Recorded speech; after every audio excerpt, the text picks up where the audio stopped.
Good afternoon, everybody, and welcome to the studio.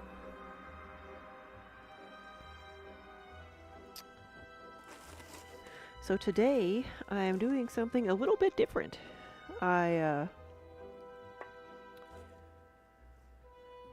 have the pieces from yesterday that I need to assemble, and I've got some of the pieces, like some of the medallions made up, but not all of them. So I was gonna make some of the last ones here. Let's see. I'm gonna get one or two more tiles just to kind of level this out.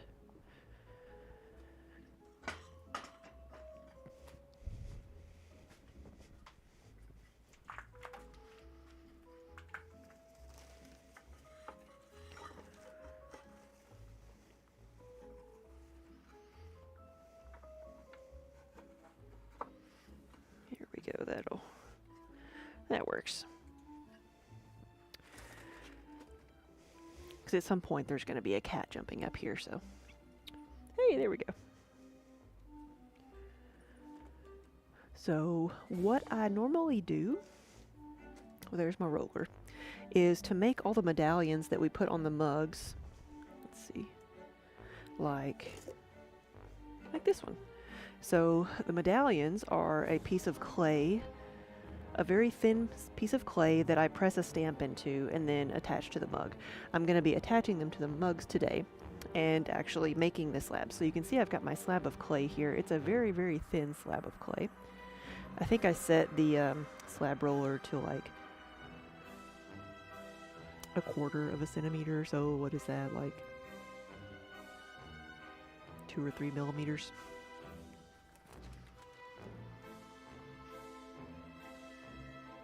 Gotta be able to see Minnie making her biscuits. It's like, how dare you interrupt me? She is very staticky. She crackles. So what I do is I have rubber stamps that we've made. We've used different types of rubber. In the past, we started out using this red rubber. Hey, Quicksilver, which works good. But I think it took a little bit longer to burn. Now that there are so many people using lasers, we found this gray rubber that burns a little bit deeper, so I get a better impression, because what I'm wanting to do, instead of just using them as an ink stamp, where you just need the surface, I want a really good deep impression to hold the glaze. So we started using the gray rubber. So the gray are the newer pieces, but red rubber still works good. Kira, good. Did you, and I apologize for the multiple invoices. I accidentally put your email on another invoice, so the one that is still active is yours. And so if you don't see one, if you've not seen an invoice, let me know. I may have gotten your email wrong.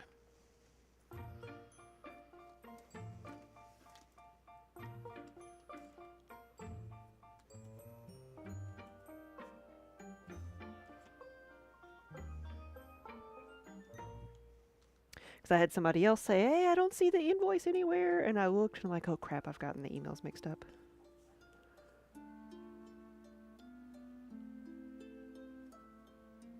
No, I mean, the point of the invoice is that I don't have access to any of your payment information. So if you put your information in, it's more secure that way, and it charges me less. Because it is, in theory, less fraudulent. So I've got a couple of these. I'll do a little one right here. This is one of the few things that I have that's actually just a bought stamp. It's my little sheep.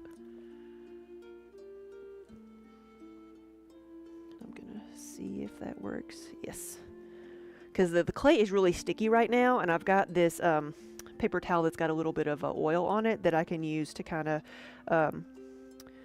very lightly coat some of the stamps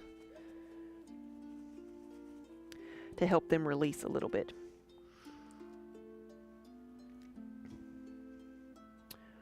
I need something to cut with.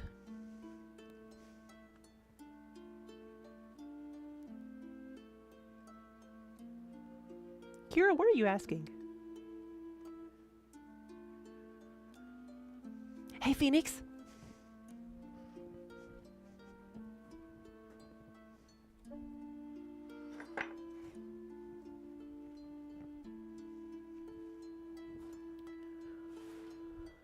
I know I had a tool back here that I could cut with, because I've cut out some of the yarn bowl hooks.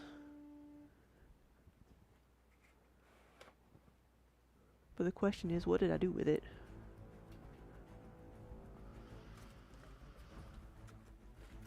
And is it over here covered in clay? Because I'm still at my wheel. It is. There it is. I've just covered everything up.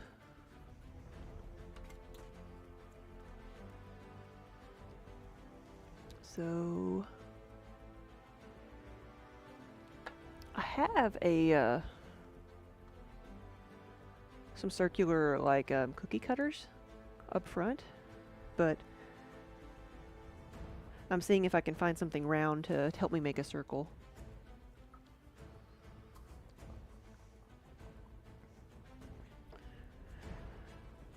So I won't have to go up front.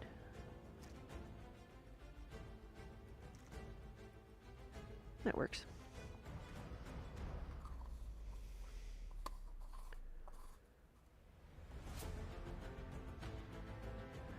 Kira, that's what I'm saying. I sent you an invoice to your email. It has not shipped yet. I just gave you the, that's why I asked you how you wanted it shipped, so I sent you an invoice with, so that you could pay. I sent it to your email. So if you don't see one, I will resend it and make sure I send it to the right email.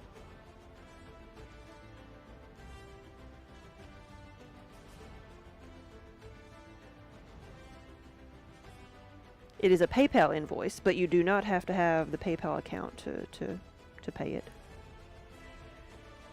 Here we go.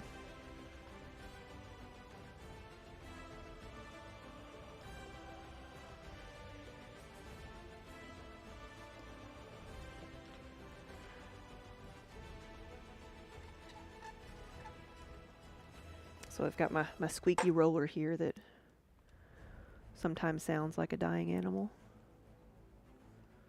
I can peel this up and then see if I need to make a better impression. Make sure everything's good before I peel it all the way up.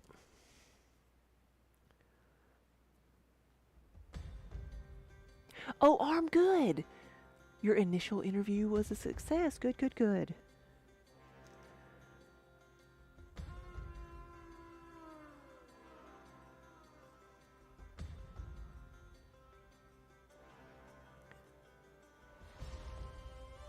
But it's not open yet. Okay, I wonder when does it scheduled to open?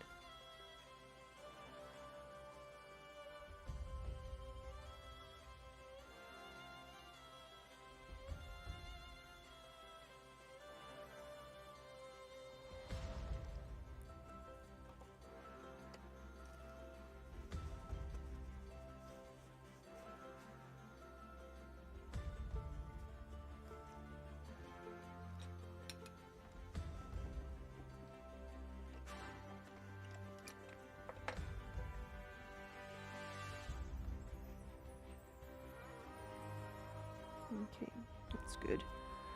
Well, some of these I can just go around it. At one point, I got the bright idea to actually like make the, cut out the rubber stamp the same size as the medallion.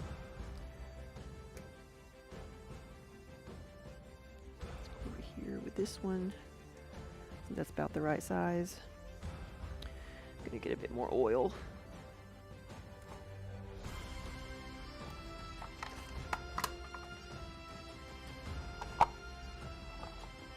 And I'm just using vegetable oil. And I'm not using a ton of it.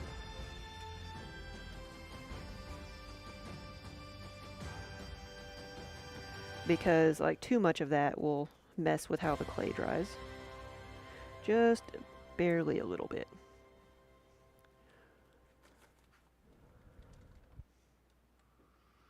Oh, good, you see it, yeah. Yes, that's because I created the shipping label, and so once I create a shipping label, it sends you the tracking number, and then once it goes out, you'll use that same tracking number.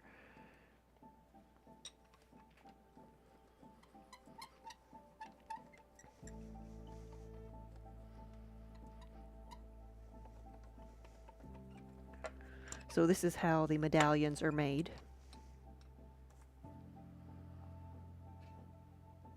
Look at her, she's like, you invaded my space. Here we go. You can't see it. There.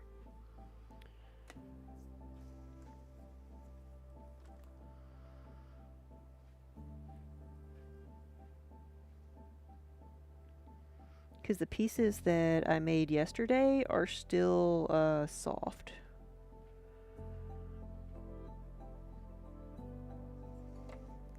Here we go. And I need like 4 of each of these. I hope they all fit. If not, I'll have to get some more clay out. So this is a green dragon.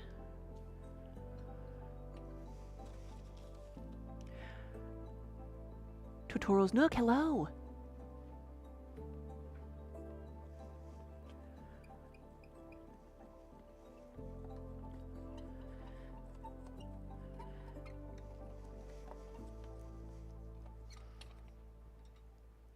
You're currently taking the ServSafe courses for a food handler and manager, so you can take the ServSafe test. You need certification to work there, but it's an easy thing to get, though, yeah. Here we go. Peel it away, make sure nothing is stuck, and that looks pretty good.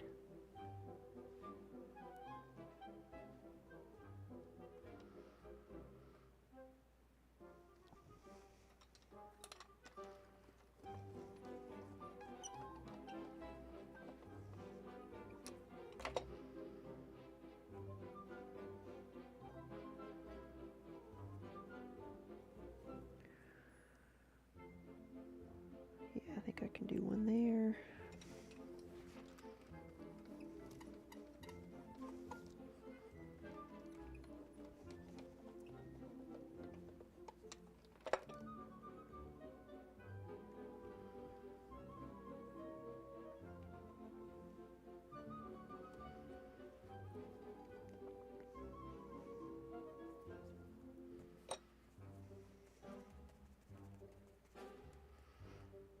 Now with something like this, like the texture here that is so fine, like we have the wood grain texture, that comes out really well, it translates really well, but when the clay is soft, like sometimes the clay will get like stuck in there and it won't make as good of an impression, but this one's working. So I'm gonna do this, and then I can do probably one of the prancing pony.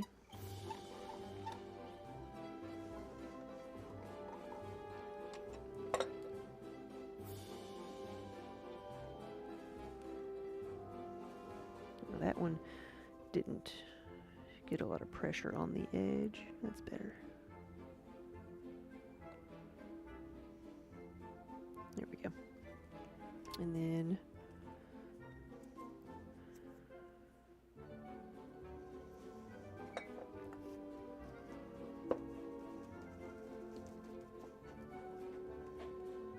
there's a little bit of dry clay stuck in that one. We'll do that. Then I'll just need 2 more of those.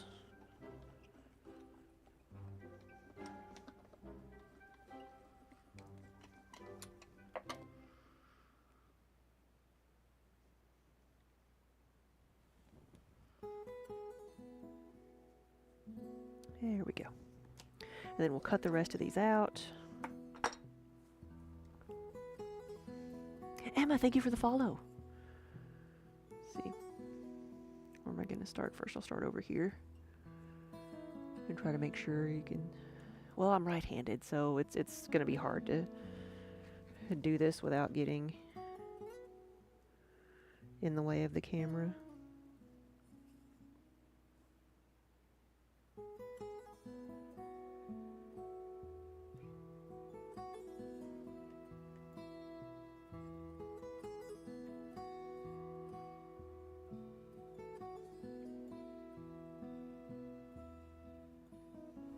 There we go.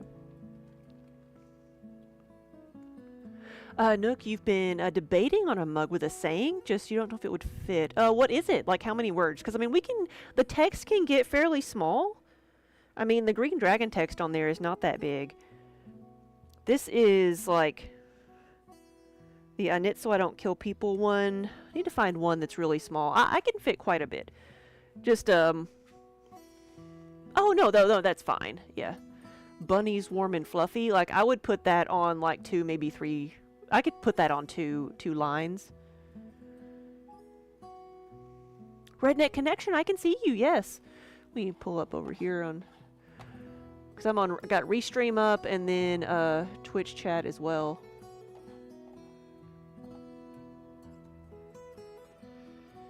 So, if you have any, like, special, like, requests as far as, like, you want everything to be on a separate line, or if you just want me to fit it however, like, I would probably do... I mean, I don't know the reference. If it's a specific reference, the text needs to be broken up a certain way, it can be. And if you have a special font you want, let me know. Otherwise, it'll be my, like, regular kind of, like, scripty font. But, no, that would be fine. And what you would do is go online to the custom order listing and pick out, like, which mug you want. Type that in with any special instructions you can leave when you're checking out in the comment section. Or you can, like, if there's a specific, like, graphic that goes with it, you can email that to me. But, if it's something that you need in time for Christmas, get it in by tomorrow. Because tomorrow is our cutoff for orders to be shipped by Christmas. You can still place an order. You can still place a custom order afterwards. It's just not going to be guaranteed to be shipped by Christmas. Or to arrive by Christmas. I need to give myself enough time to make things. You know what? Thank you, Redneck. The reason I can see you when you comment, but I need to have Twitch chat over here. Closer to where I can see it. I had something else up over here of my mini tabs. Here we go.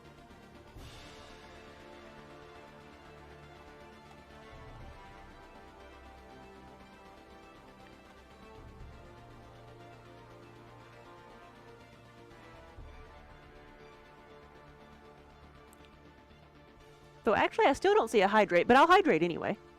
Here we go. There we go. Thank you for the reminder.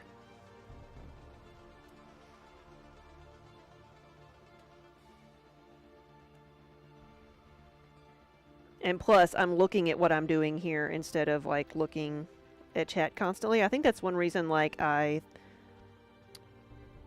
think that the throwing process is easier to stream, because I'm, like, I don't have to look at what I'm doing as much.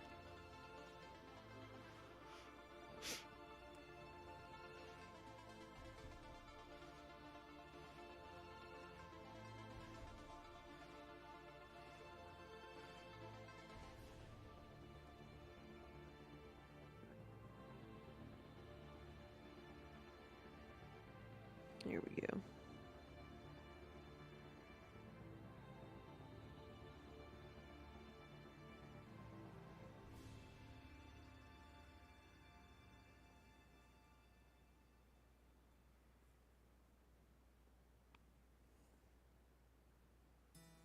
Here we go. Is that all of them? Yeah. So this is like my favorite part. When everything is done, pull all the weeds up.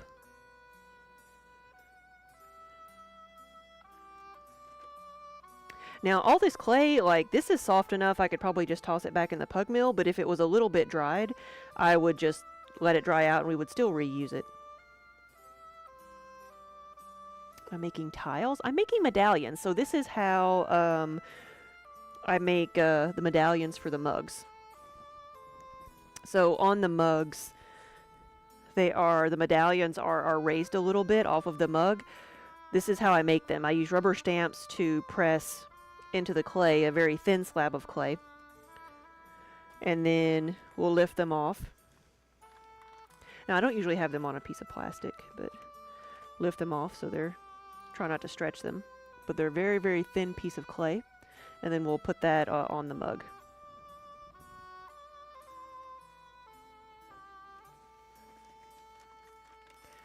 And now I've got to I'm going to put these in 2 different piles because some of these go on travel mugs and some of them go on tankards.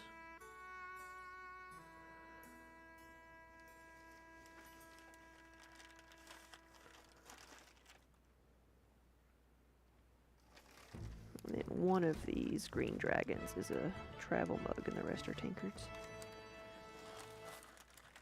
Where's Kiba? This is Minnie. I'm not sure. He was in my lap when I was on the computer, so he may be in the computer room still.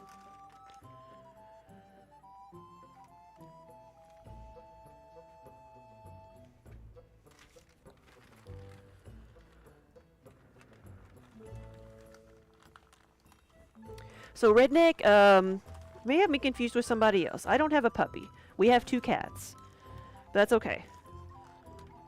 It's hard to keep track of everybody and their pets.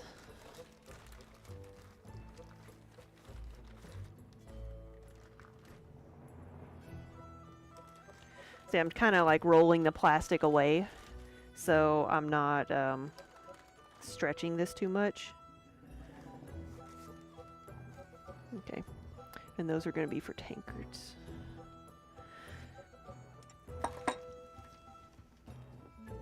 And now I've got a, in the front next to my slab roller, I've got a bunch of little like plastic drawers that I have these in, somewhat sorted, but like they're sorted by like the yarny ones versus some of the fandom ones, and then like gaming, and then all the ones that are custom graphics. Probably nobody else could find anything in there but me, but it's a bit of an organizational system.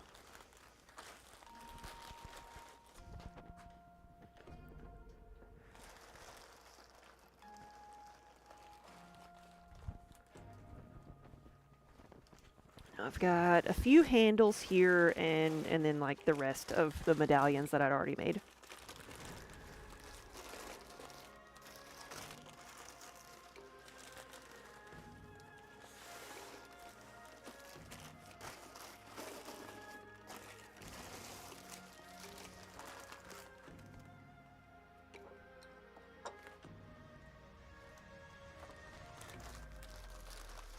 I'm going to put some of these over here.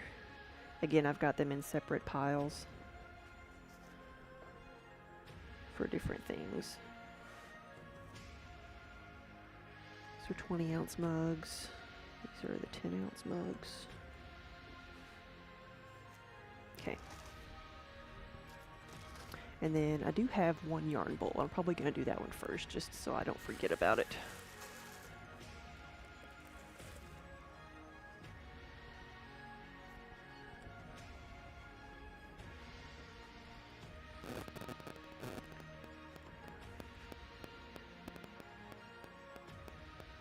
Oh no, where is it going to? It must be an international shipping. Yeah. So that I should say, well, there's an ad break in process, so I'll be back in a second. I'm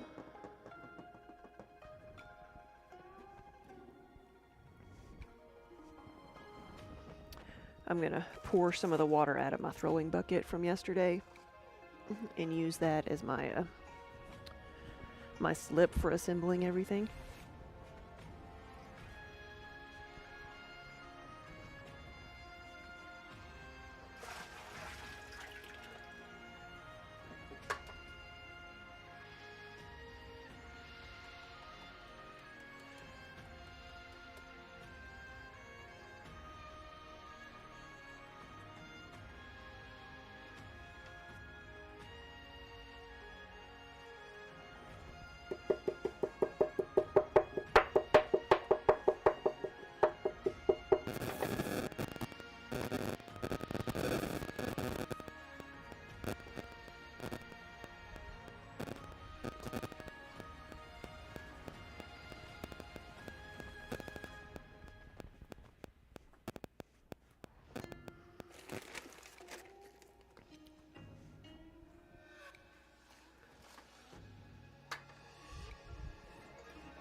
Oh, good, there it is.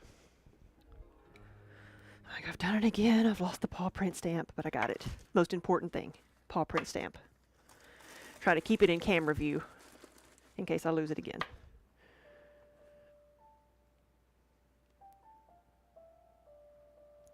All right.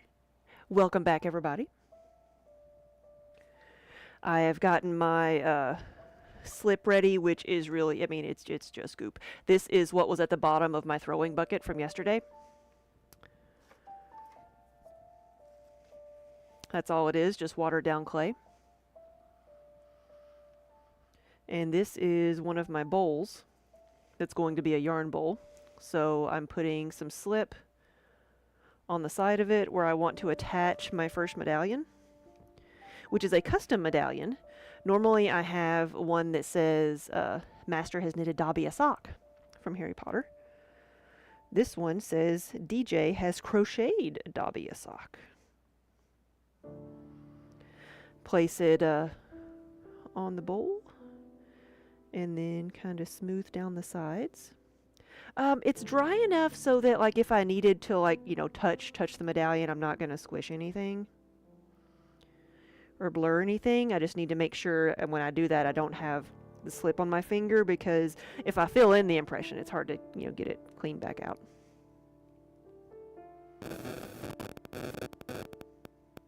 There we go. And so that's what the side of the bowl is going to look like, and on the opposite side here is where I'm going to cut the yarn bowl hook. And the bowl is, you know, the perfect consistency right now, so I'm going to attempt this. If I have a bunch of these to do, I like to line them up on my shelf at like eye level so that I can see what I'm doing, but I can do this one here. Got the opposite side. Cut a hole with our handy dandy hole cutter. It's a brass pipe cut at an angle, 1/2 inch. You said, oh, you're going to Canada. Okay, yeah, shipping to Canada. It was what, like around $50 or something?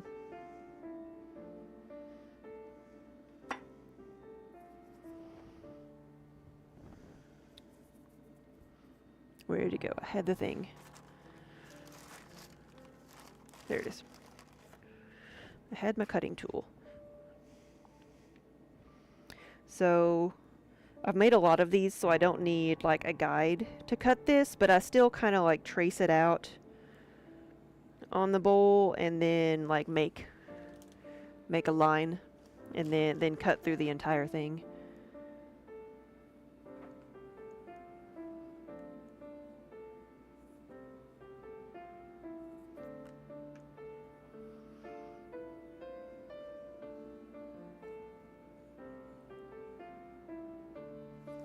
And so make sure it comes out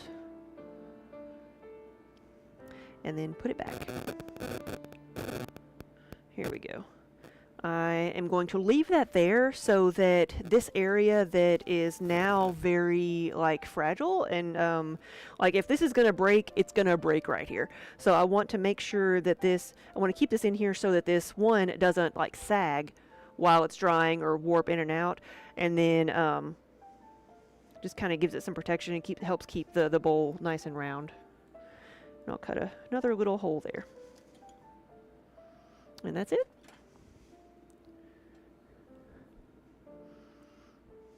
Oh, gotcha, Nook. No problem. If ever you want to buy something and you want something besides priority, like priority mail is what we put on the website. It is the most reliable way to ship to Canada. There is a cheaper version that's called first class. The only thing that is cheaper, it's like, what was yours? Kira, was it around $20 to ship it?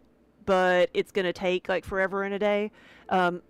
First class is like, takes several weeks because it's like the slowest. It's snail mail. But it's cheaper.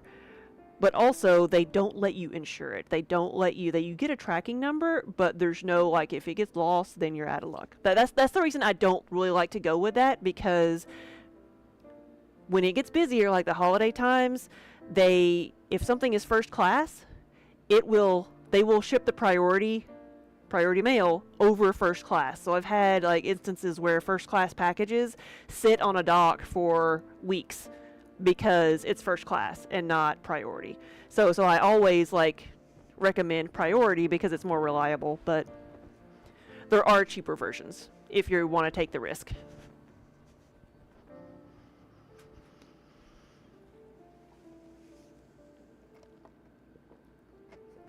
$15 to Canada. Okay. It's like several weeks if you're going like international, as in like across the water. But of course Canada's closer.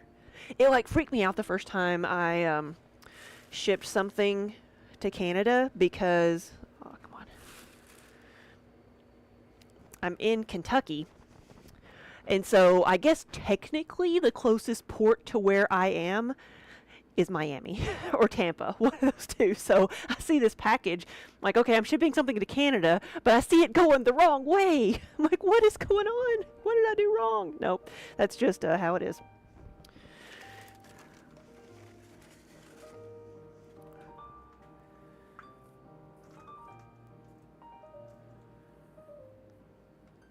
You can have it sent to Arkansas, yeah.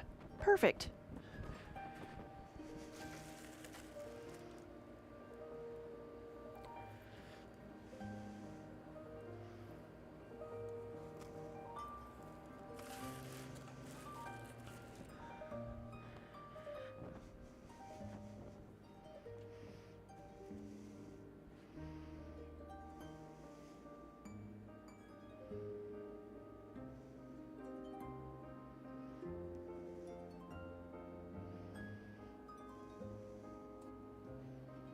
Okay, so here is one of our travel mugs.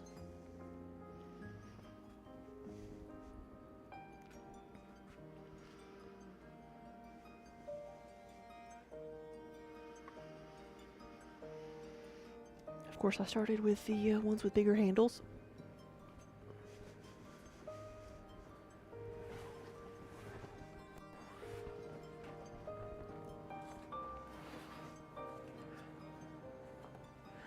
Do I have room for this right here?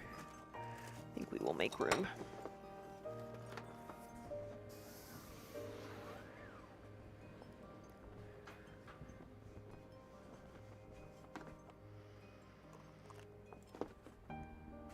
So the bigger mugs get a 7-inch handle, whereas the smaller mugs get a 6-inch handle.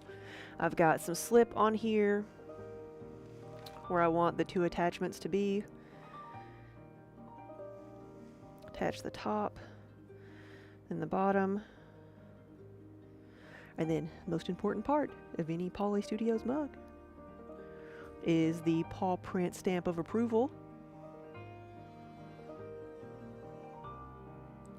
Occasionally they miss one, but I try to make sure every mug has its stamp of approval.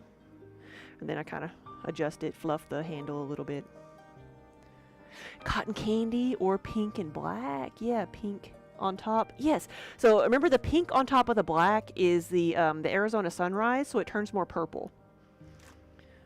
If you want actual pink and black, I can do black on top of pink, and I don't know that it's an official color, but I've made it a couple of times, and it is black and pink instead of being more purple.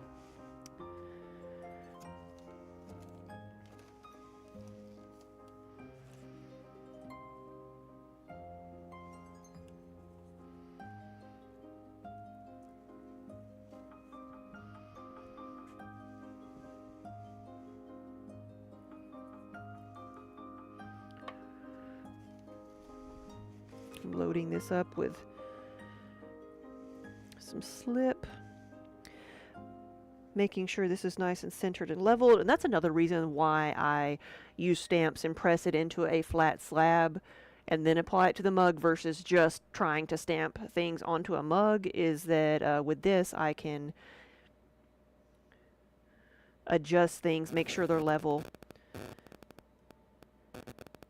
And plus that way I'm not like stamping into the mug and warping it. And the glazes, as you've seen my glazes, they're nice and runny and drippy. It raises that medallion off the mug a little bit so the glaze can go around them and not drip over the top.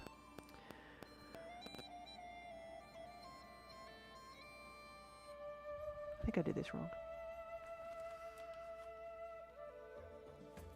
Shipping routes are weird. So sometimes I forget what goes on what. And if I do this soon enough, it can come off. That goes on a tankard, not a travel mug. These go on travel mugs. So we're going to do this again. This goes onto a travel mug.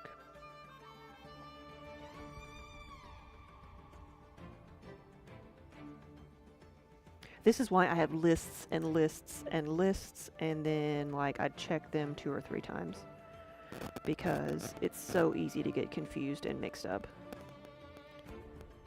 There we go. Now we have a travel mug the way it's supposed to be.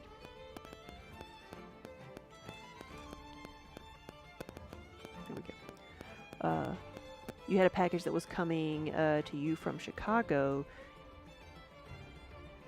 It had got from like Chicago down to Indy and then back up to Gary and then to you. Whoa.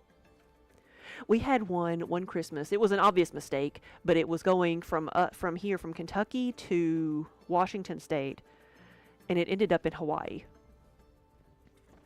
And I don't know how we figured that out. I think somebody asked about it, and so I checked the shipping, and you know, like nothing anybody could do about it. But I'm like, you know, so I'm so sorry that it seems to be in Hawaii, but it looks like it's continuing on its way. It just took a bit of a detour,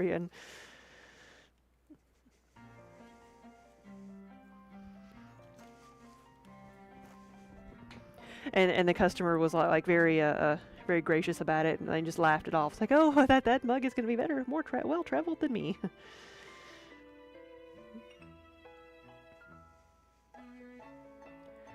You had a package you ordered from someone, and it got routed from Montreal to London. Oh no, to New York, to Seattle. Oh my goodness.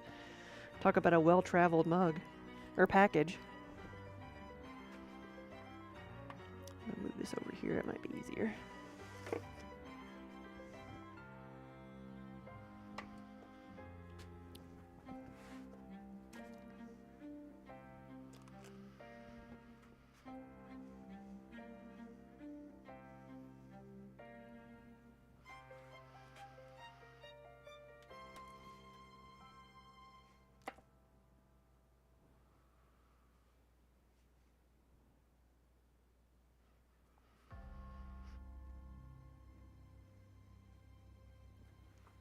I'm going to bring these over here because they are travel mugs.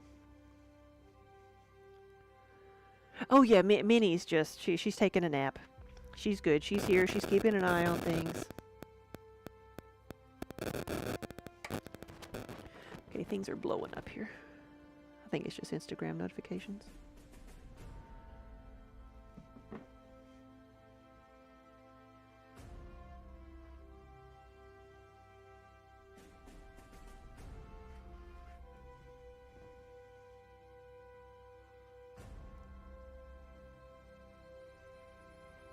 Yeah, the cats are all accustomed to the different like sounds of the studio, like when I'm throwing or when we've got machines running, like that doesn't bother them at all. But if they hear like a door slam outside, they'll freak out. There's our little sheep.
Now this one's a little bit on the drier side, so I'm going to put like a whole lot of slip on the front part here, and then put a little bit more on the inside, on the back, and that will rehydrate it for just a little bit.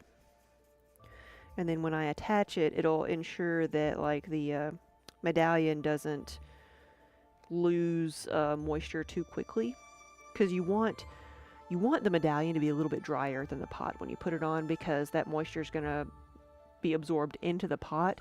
So if the pot is dry and the medallion is super wet, it's going to crack.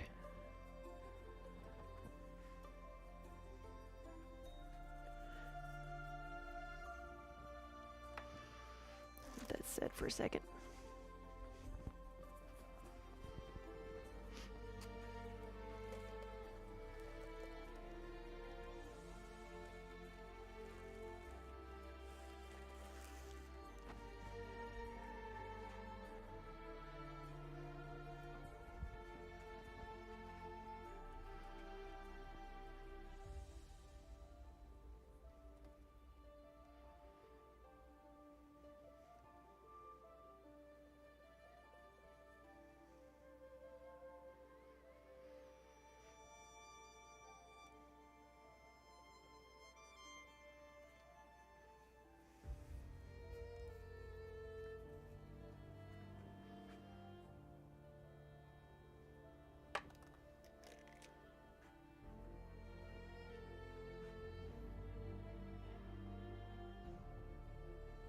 Colleen, good afternoon.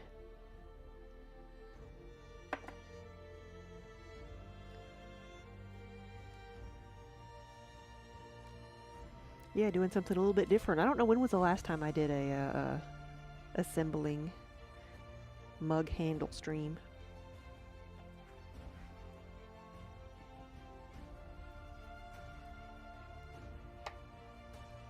But the pieces that I threw yesterday are still a little bit soft. Like, of course, the very first ones I grabbed here are a little bit dry, but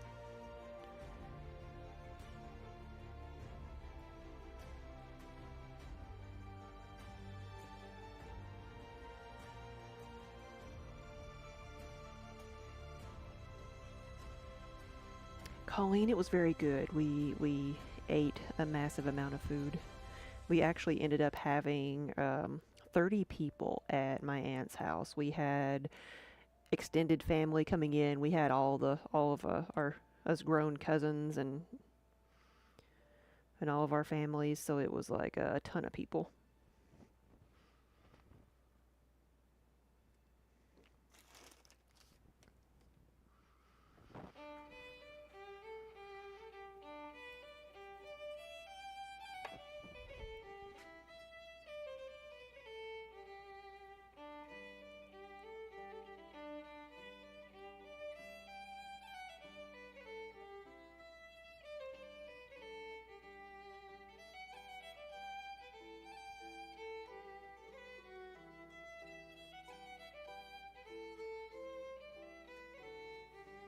Here we go. So we got a couple more of these travel mugs.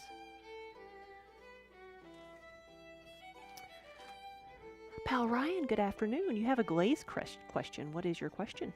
I'm going to set these over on the shelf.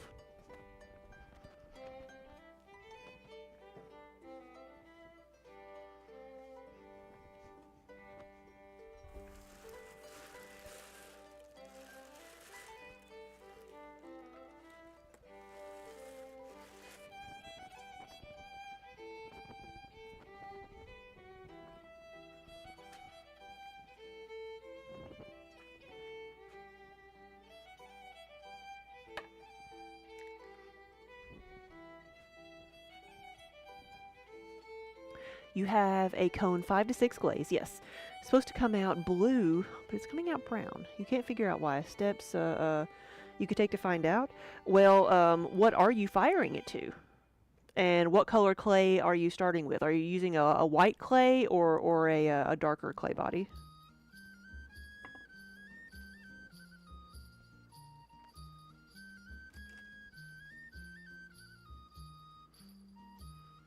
And also, is this a glaze you made yourself, or is it one that's a commercial glaze? because that's not a simple question. There's so many things that affect the way a glaze can come out.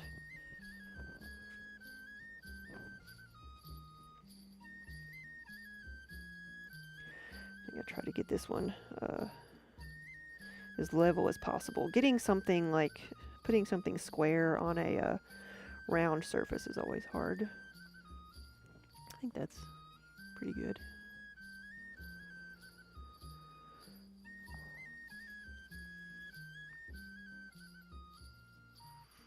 A cafe colored stoneware, so is that like a darker stoneware?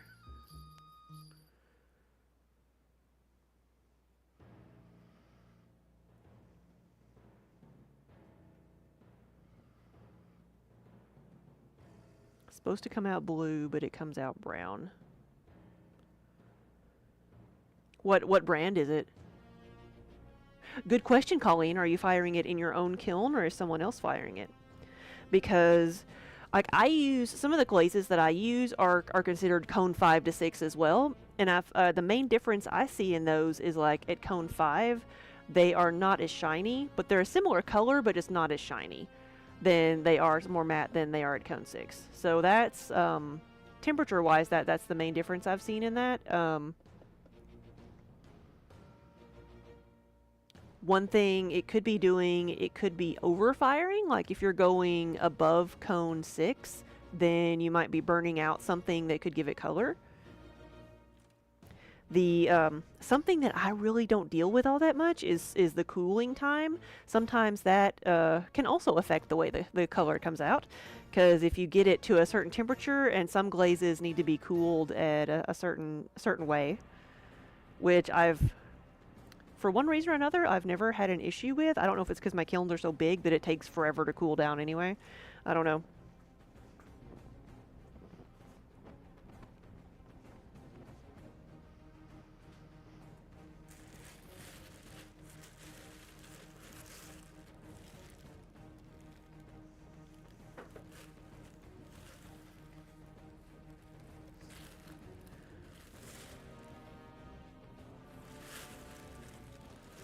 Trying to get some more mugs over here.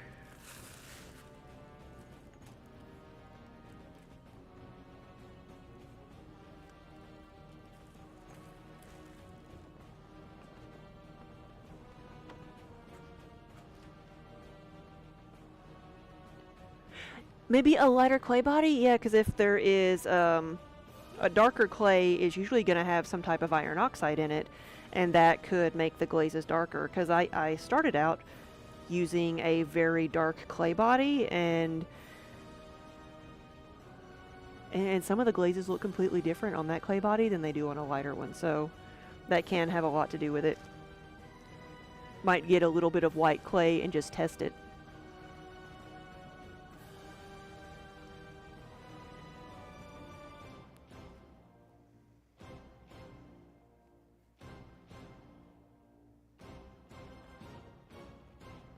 And I guess a question too, like for the color, like is the brown that the glaze is turning, do you think the glaze could be too thin? Do you think the final color you're getting is more the color of the clay body? Or do you think or is it completely different?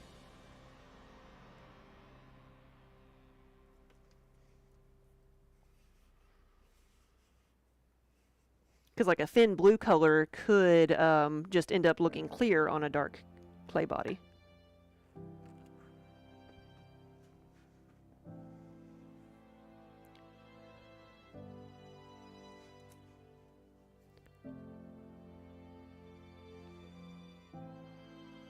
Atreides Minis, hello.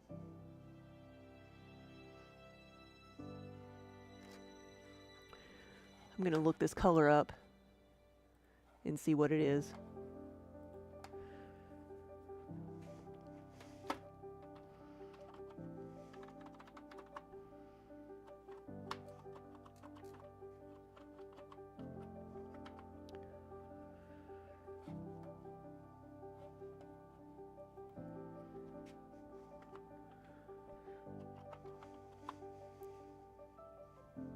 What was it?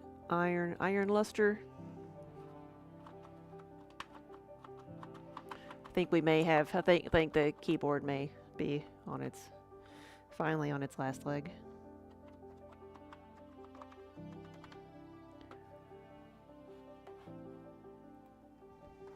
Or at least my space bar.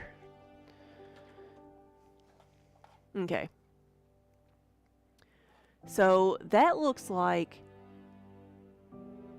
it's brown when it's thin and blue when it's thick. You might just need to be applying it thicker.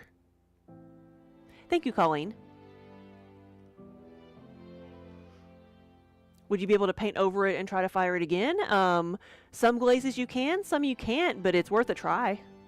So in my experience, the worst that's going to happen is that the glaze doesn't look good, right? I don't think you have to worry about things exploding or popping or anything like that. As long as you're firing it like you normally would, you can. But my suggestion would be to like get some really chunky dry bits and like layer it on, because the glaze is not. It's obviously not going to stick to a shiny surface, so you can't just dip it again. Like when I reapply some glaze to a piece, like I've got one here that I needed to fill in. Like I had some glaze spots that separated. Like I got some really chunky bits and kind of globbed them on. And I'm going to apply more. So you need, if you're refiring something and you want to see like another layer, you've got to make it thick and chunky.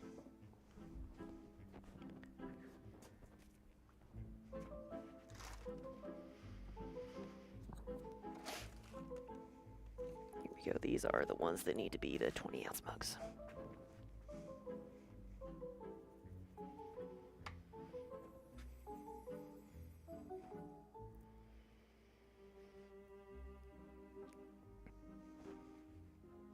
It almost sounds like that's a glaze that uses the, well, it's obviously got iron in it.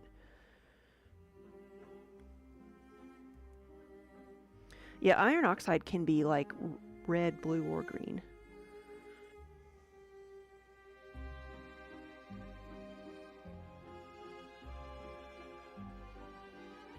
Pal Ryan, thank you for the follow.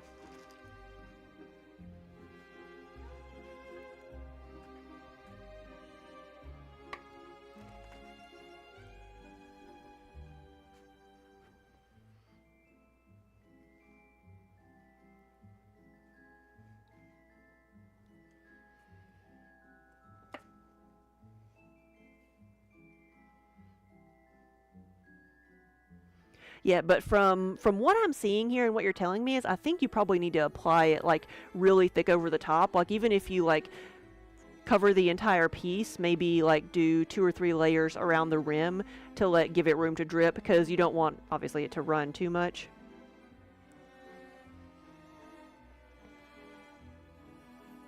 Looks like a glaze that works really well over texture.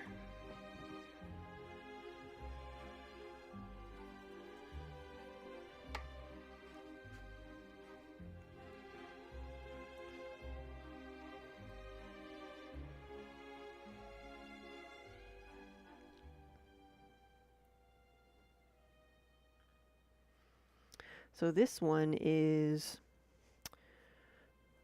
a texture of a leaf, and then cut into the shape of Kentucky, because that's where we are at in the world. And this one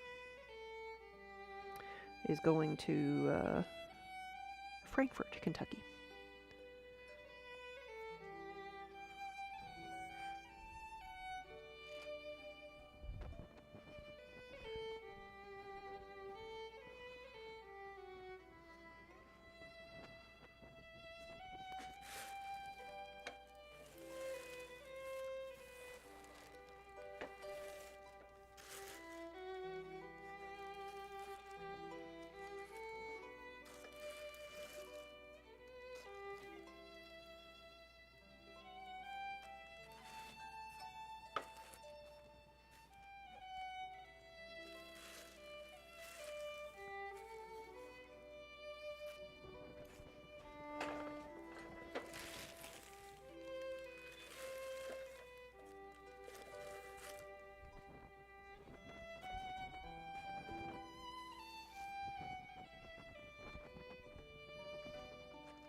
Yeah, so I've got a cookie party to go to tomorrow. My mother used to love to do those and have like a bunch of the neighbors over. Because who doesn't want to go over to somebody's house and eat cookies? And so my sister-in-law is doing it now. So I've got to figure out what I want to make because my niece texted me and is like, hey, I want that recipe for the cookies I like. And so I gave it to her, so she's going to make it for the cookie party. So now I got to find something else to make.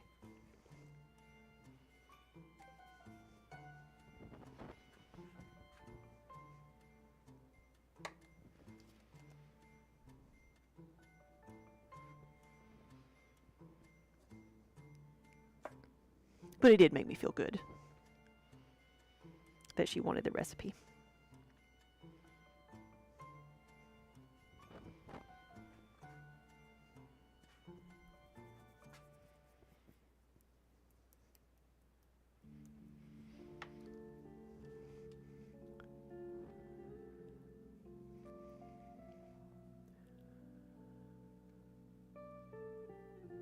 You weren't planning on making cookies this year, so this is probably going to be a quiet Christmas, but then your niece who moved to South Carolina with your sister messaged you, begging you to make your grandmother's cookies this year. Yes, I mean, that's a good feeling. Oh yeah, Colleen, I found a recipe for a cake that my grandmother used to make. Tell me if you've heard of this. Have you heard of like apricot nectar cake? Because it apparently used to be a fairly common thing. Like apricot nectar is just like apricot juice, just like orange juice or anything else. It's just not as common anymore. But that used to be. It's a cake made instead of water. Use apricot nectar juice to make the cake, and then use it to make the icing on top. But yeah, no, it is amazing. And my grandmother, that was like her go-to simple cake that she always had because grandkids got off the house. Like I lived like 3 doors down from my grandmother, and so got off the school bus there. Usually did my homework at her house and then went home. So it's like that. That's the cake that everybody remembers her having. And so I found a recipe for it and I made it because all my cousins were going to be there at Thanksgiving this year, and it was a huge success. I did not come home with any of that cake.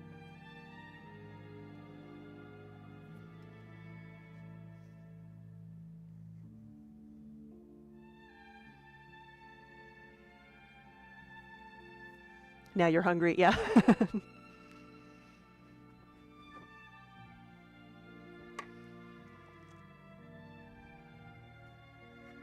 But yeah, it's like you can do pretty much any cake, but she always used a lemon cake mix. And so you start with a lemon cake mix, and instead of like you add extra eggs because I guess why not? And then add the apricot nectar instead of the fluids, and put it in a bundt pan. And then as soon as it comes out, you pour the icing over it, the icing that's made with the apricot nectar. And then once it cools, put more icing on top to make it and give it a crunchy shell of icing. So it's super, super moist.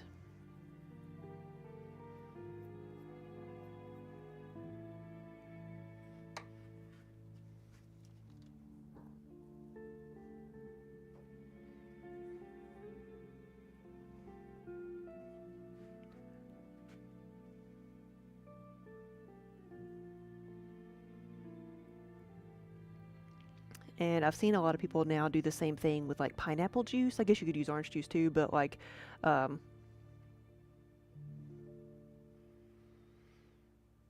you can use any fruit juice to add to your cake mix. But also makes a very good cake.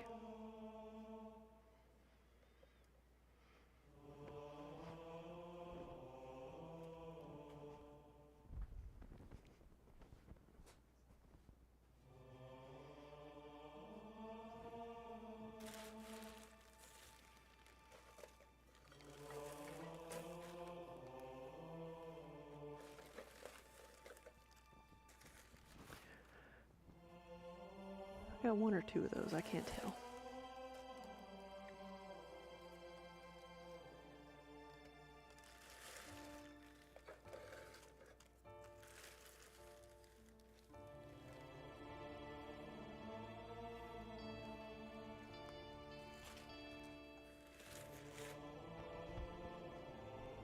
Oh, there are two.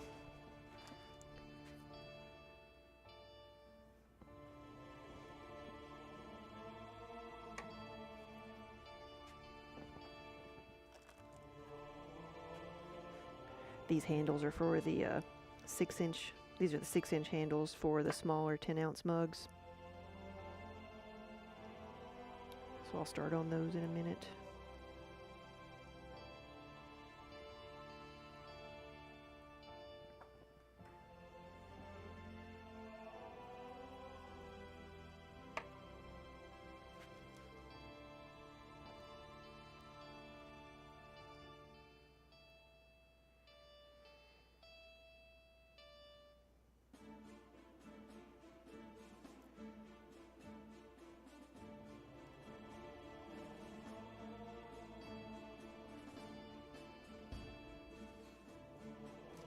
So I gotta decide what type of cookie I'm gonna make.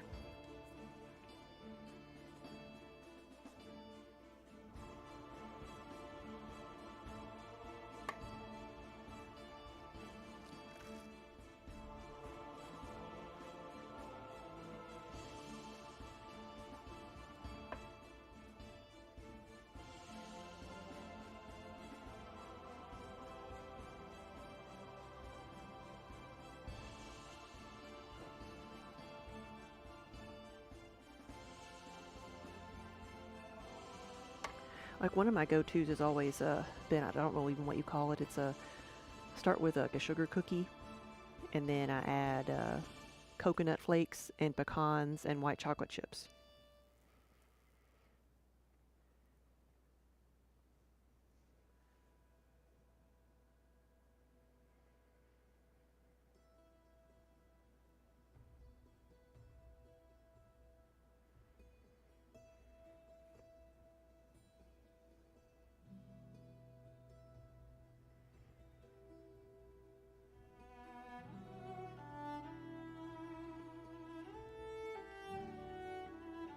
Date and nut pinwheel cookies. What's a Linzer?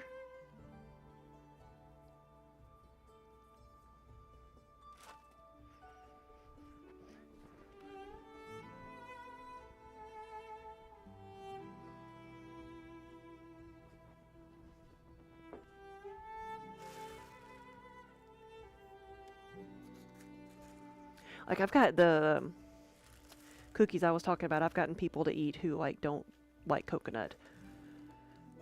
Mostly because you don't tell them it has coconut in it and they eat it and don't realize they're eating it because it's not overwhelmingly coconut.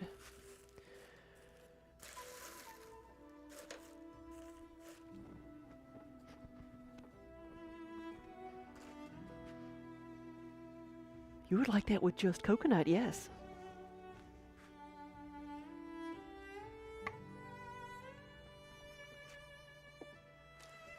I might have left these out too long. Yep.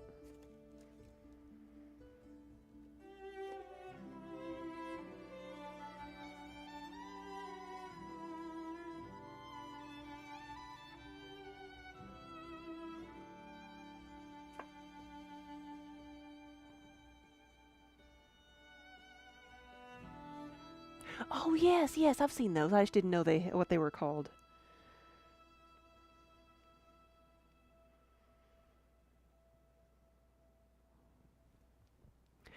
And I think I realized until recently that they were like actually two different cookies. Yeah.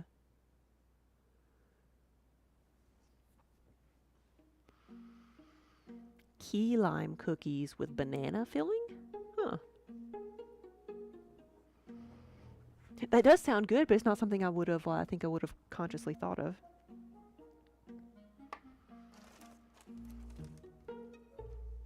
Okay, these are tankards. Let's just start on the stack of 10-ounce mugs.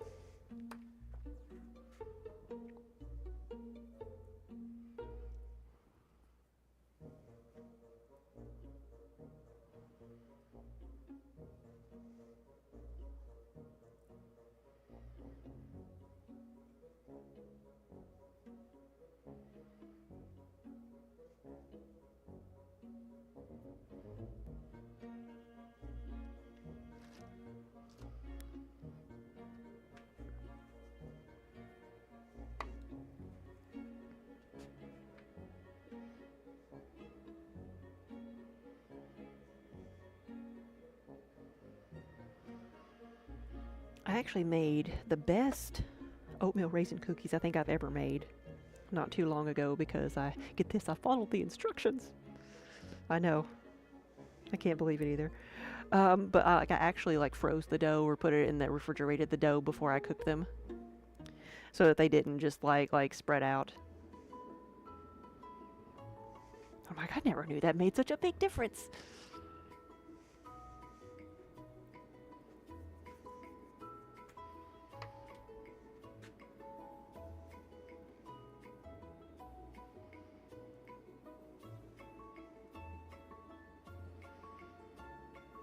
I might still make my lemon cookies, because my niece is making strawberry cookies. Because it'll be something, I was trying to think, like something different than just chocolate and like super rich things, and so the lemon and the strawberry is a good contrast to all that. Or something like a lighter shortbread.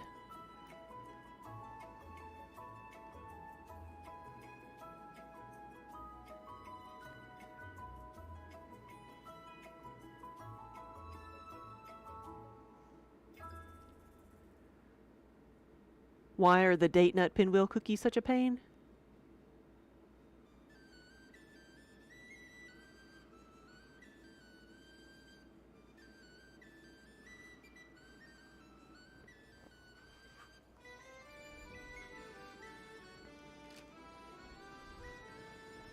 Oh, because you have to freeze them.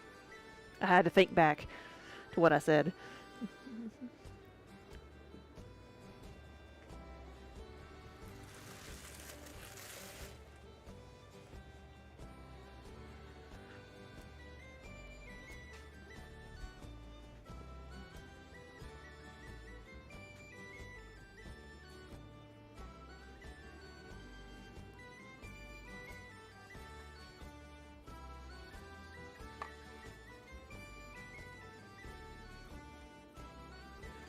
You have to make the dough, refrigerate it, cook the filling, chill it, roll out the dough, add the filling, roll it up, refrigerate it again before slicing them to bake. Yeah.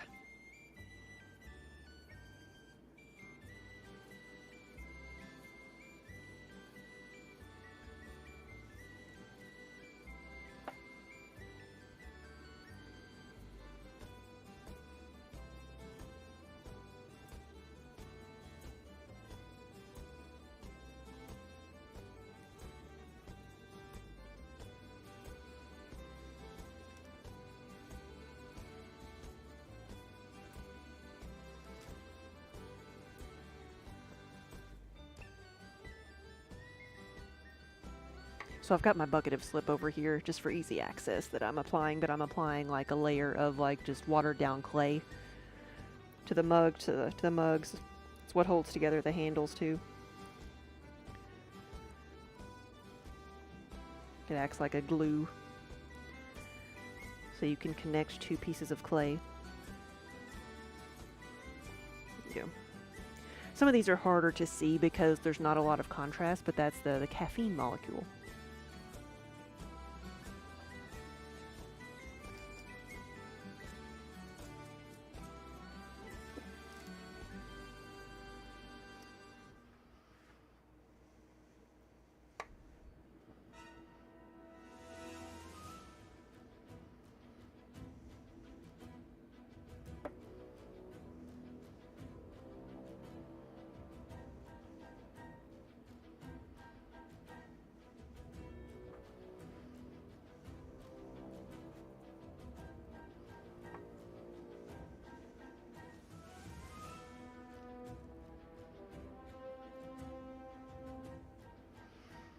And then one that says, I like big mutts and I cannot lie.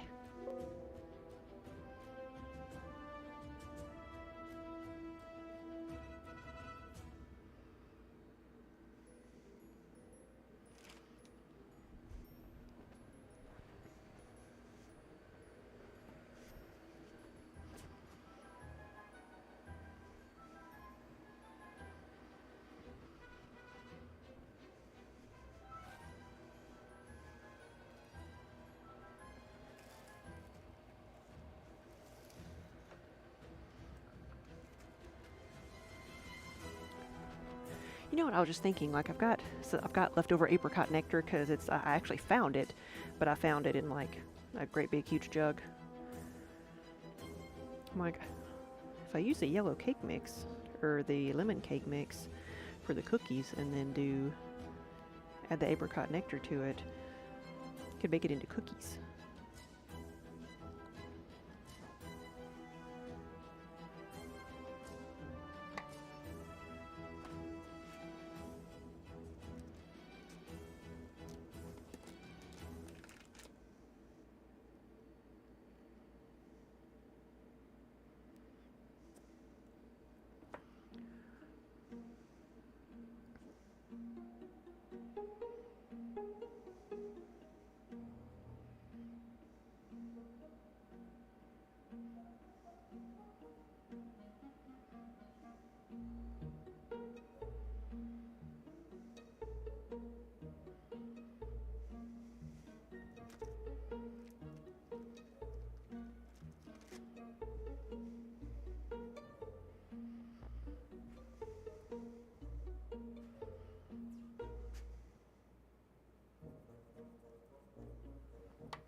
There we go. This one is the bourbon or whiskey molecule.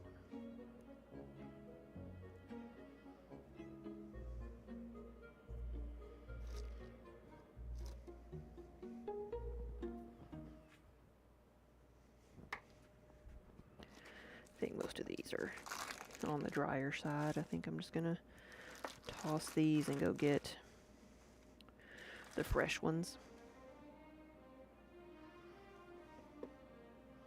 That one might work. One on the very bottom.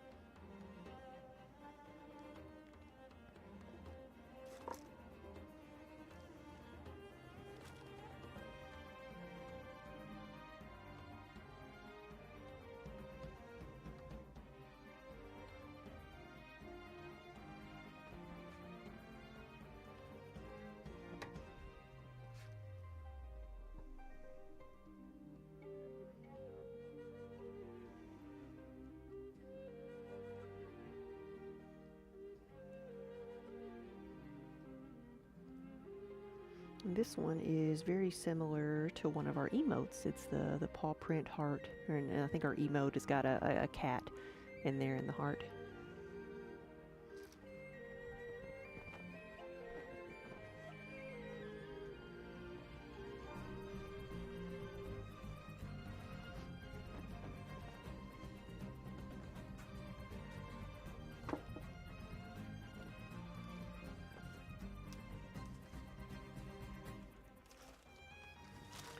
Move this and get some more handles over here. Leave that there so I don't lose it.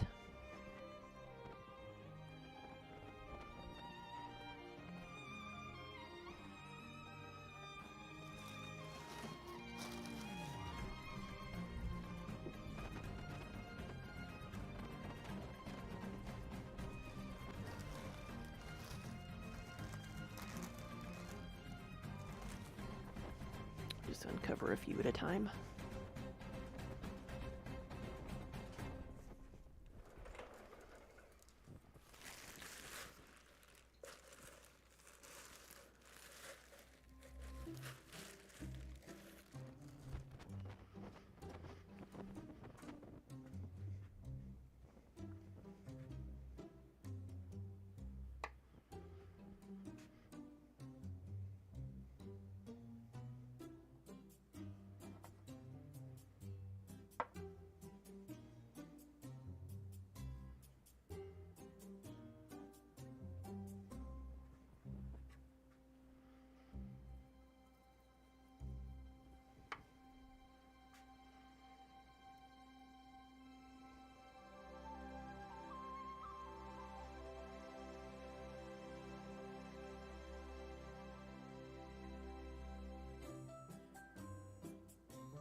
So the way we make these handles is we use an extruder, in this case my pug mill.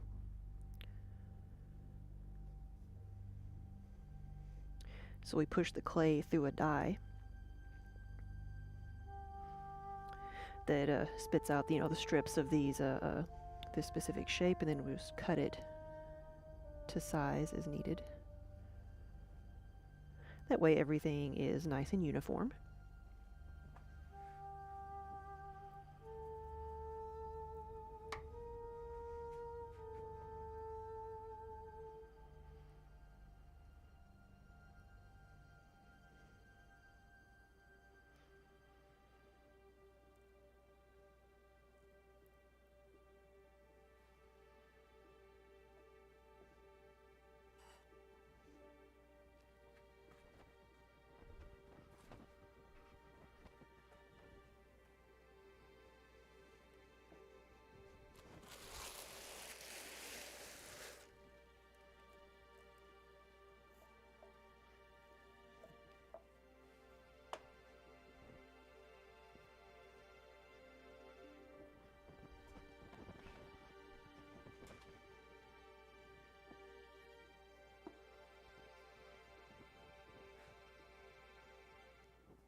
If I can put this back here.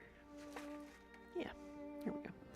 And these are the smaller mugs. These are the 10-ounce mugs. They are bigger than that right now because they will shrink as they go through the firing process.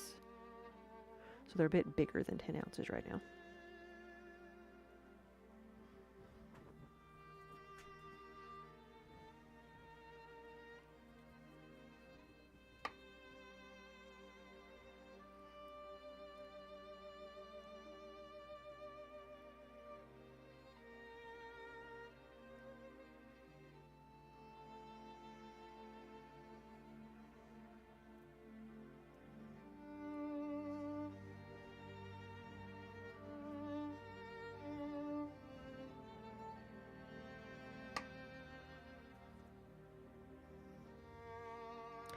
So how about it? Anybody else got some holiday baking to do? I've already done some of my holiday baking for Thanksgiving. I usually do cranberry bread every year around the holidays, some for Thanksgiving and some for Christmas.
So normally this is like the part of the process that I do in the evenings after I've thrown during the day, let things dry out and put these guys together. But last night they were not dry, so I covered them up. I was working on these today. We are attempting to paint our living room, so we've been moving furniture and laying down plastic and letting the cats get used to the plastic, which they are exuberantly happy about because it's crinkly plastic, and they have not pulled it off of the walls where I taped it to the baseboards. They have not.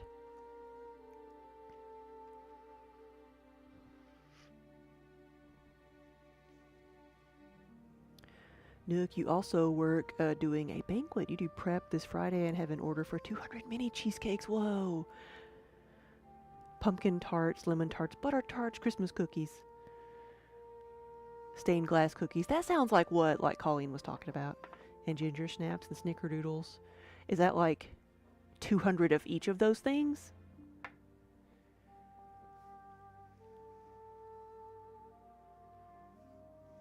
You need to talk to Crazy Girl Emmy. She is also I do not know her title, but she works in a pastry kitchen, supplying many, many different restaurants with bread.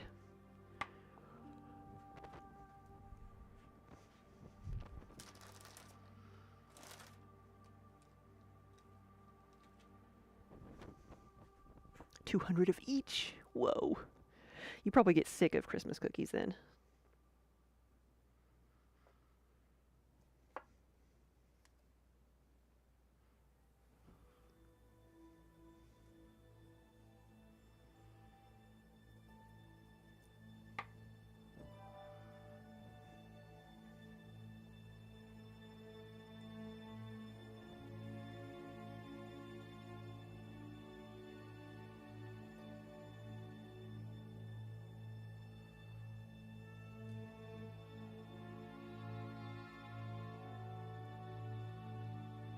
What is the, you have your red seal. What is that?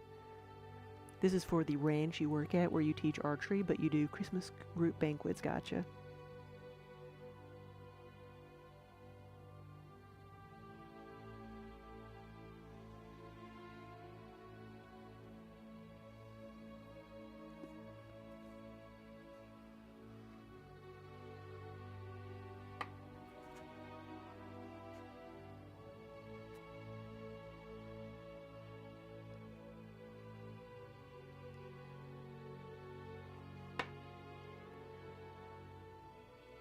Whilst traveling, yes, non-lewd handles, yes. The easier handles and more consistent handles.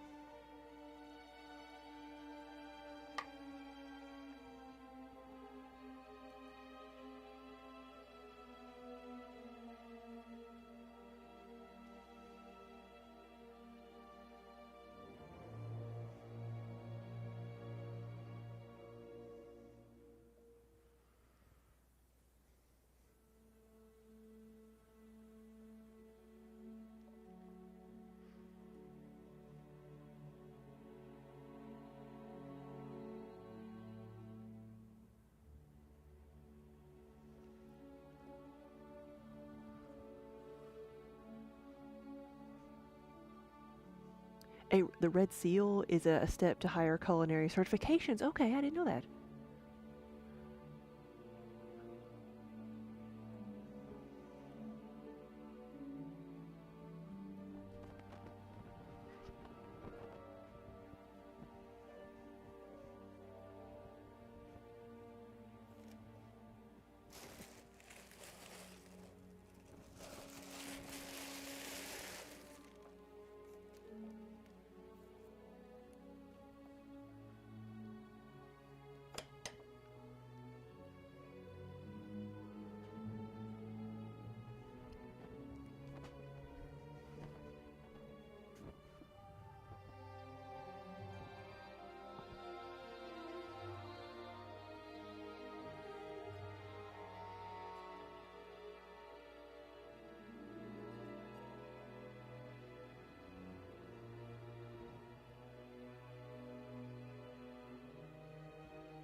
Can you handle it? Such a great title, isn't it?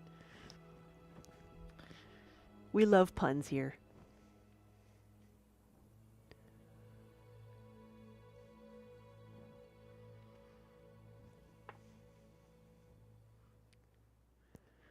But good afternoon, everybody, and welcome to the studio.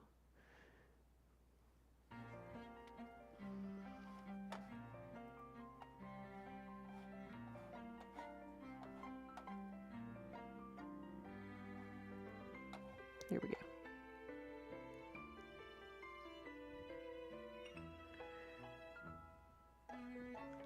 So I am literally putting handles on the mugs and the medallions. I made a few of the medallions as I was getting started. As you can see, they are just very thin slabs of clay that I've pressed rubber stamps into. Turn it right side up.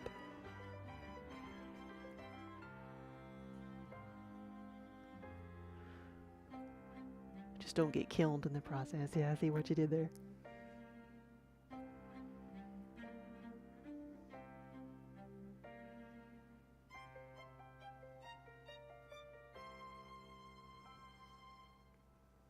There we go. And now these, I'm going to let these dry out. It may take a day or two. We'll let them completely air dry. We'll clean them up and then put them in the kiln. And after I get all these put together, with the pieces I made the other day, I should have enough to load up a kiln, because I need, you know, around 150 to 200 pieces to fill it up. You don't ever remember me doing handles on stream. It has been a long time since I've done handles on stream, because normally my routine is that I will throw during the day and then assemble things in the evening or the following morning. And with these, I was not in a huge rush, so I didn't do it last night.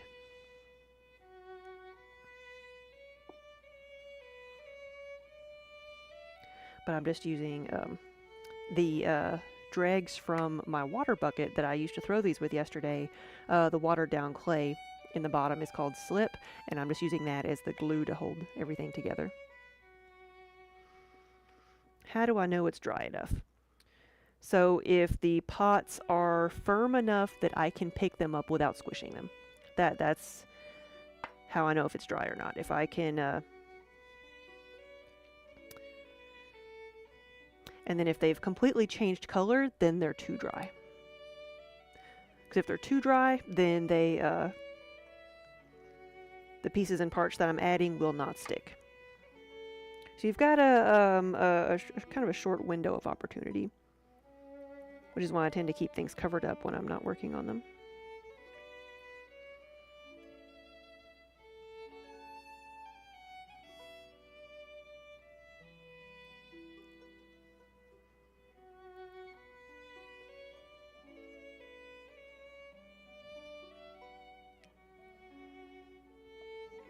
Did y'all see my my pottery Christmas tree on Instagram?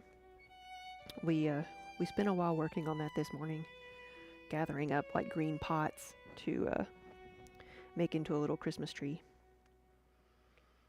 and trying to keep Kiba out of the way. But yeah, so like the pots like this one, like I can hold this. I can even hold this one by the rim, and it's not squishable, but it's soft enough that like I can make a mark. You know, I can squish it if I want to, but it is firm enough on its own that I do not that I can hold it gently without worrying about it. I can attach a handle. If it's so soft like that it's not dried at all, if I can't even pick it up without warping it, then I need to wait a little bit longer.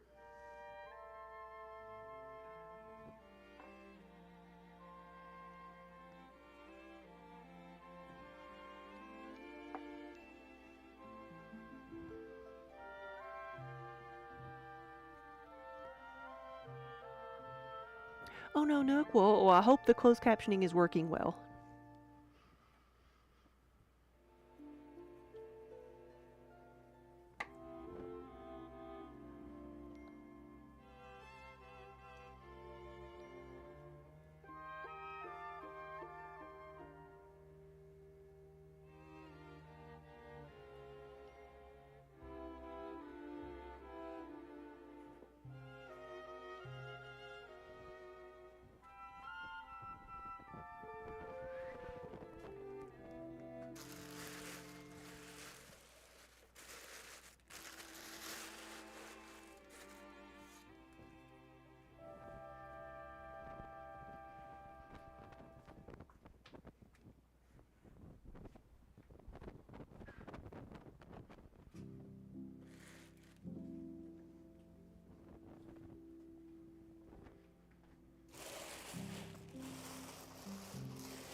You woke up to 17 degrees Fahrenheit. That is cold. That's cold for you. That's cold for everybody. That is. Get my handles over here.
An ad break is a good time to hydrate.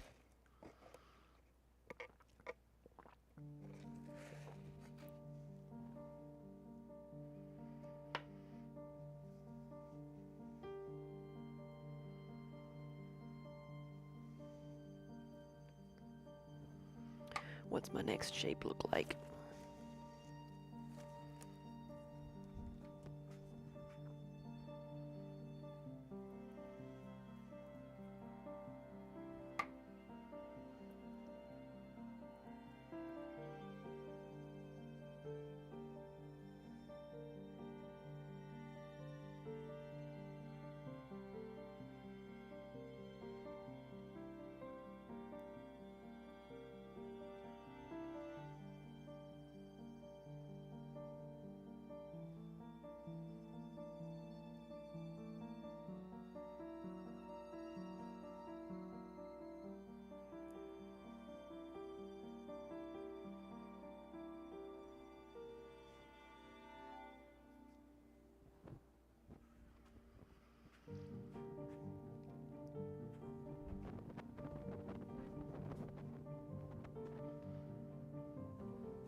It's freezing temperatures in the morning. It'll be cold, but you can deal with that. Yeah, it's amazing if you get accustomed to like even teens or 20-degree weather for like a week or so, and then suddenly it's like 32 or 35. You're like, wow, it feels so warm. It is amazing how quickly the body can acclimate to stuff like that.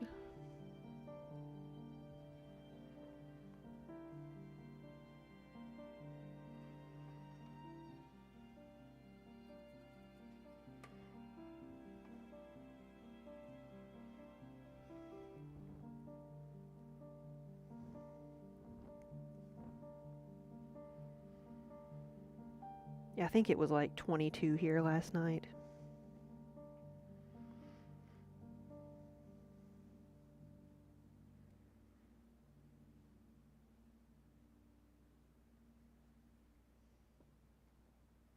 Oh, this one has one on the back too.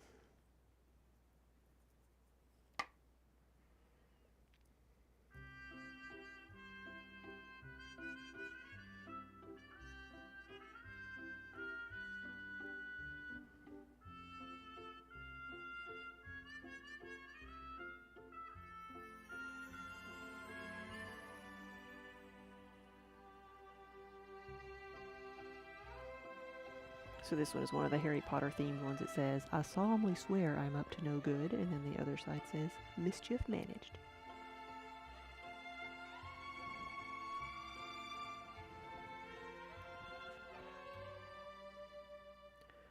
Hey, Tisket. You were in England a week ago and the temperature wasn't as low, but the wind. Ooh. JD Lady, hey, thank you for the resub. And good afternoon. Thank you for the 67 months.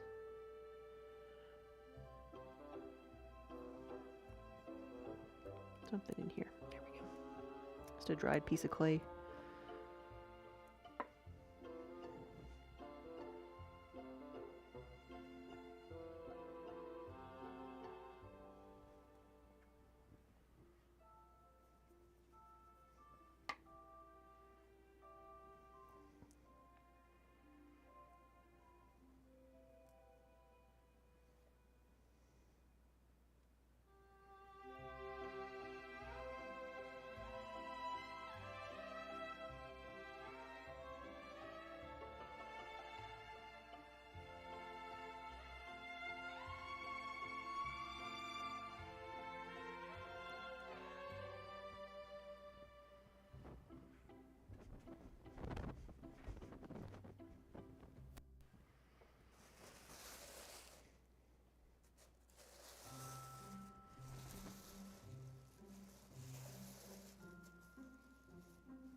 Oh, big stretch mini.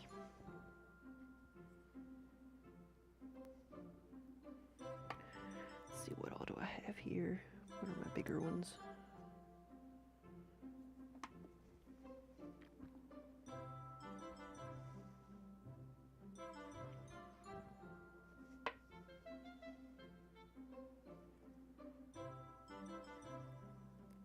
You can tell Minnie is closely supervising the assemblage of the mugs. Each one has the paw print stamp of approval.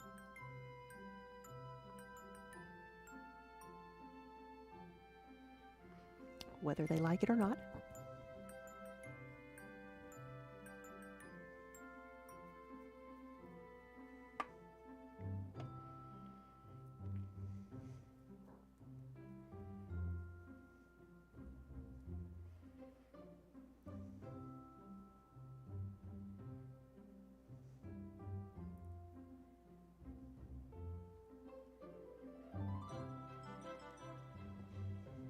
I started doing the paw print stamp because I will sign this or properly stamp the bottom with our logo. But I put the paw print on the bottom because our last name's Pauly. And so I thought that might help people remember where they got the mug from or how to say the name. But then having studio cats, it just made more sense to say it's their stamp of approval.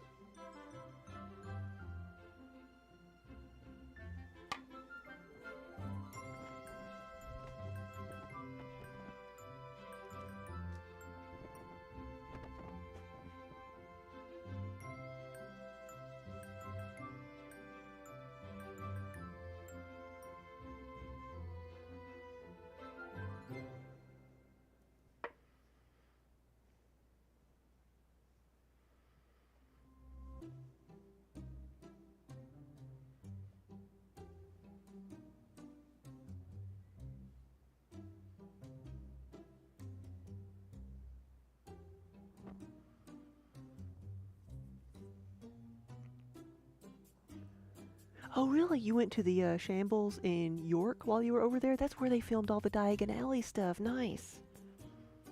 I don't think I ever knew that wasn't just a set.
Oh, yeah, parts of the set dressing have never been taken down. Yeah, why not? They have gargoyles and broom parking.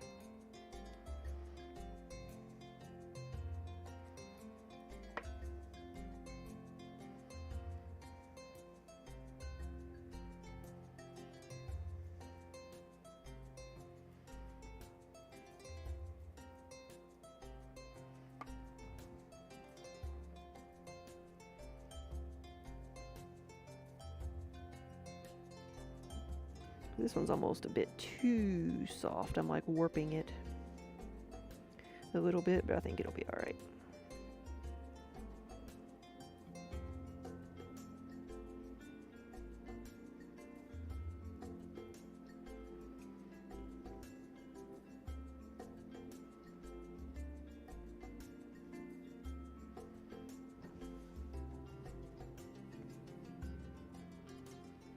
Yeah, you got to see so many awesome things. You didn't want to come home. Yeah, so where all did you go?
London, York, Durham, Inverness.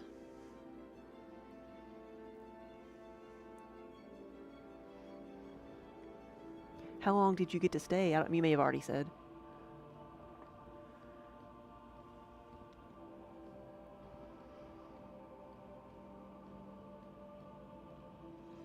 Nice, 12 days. That's amazing.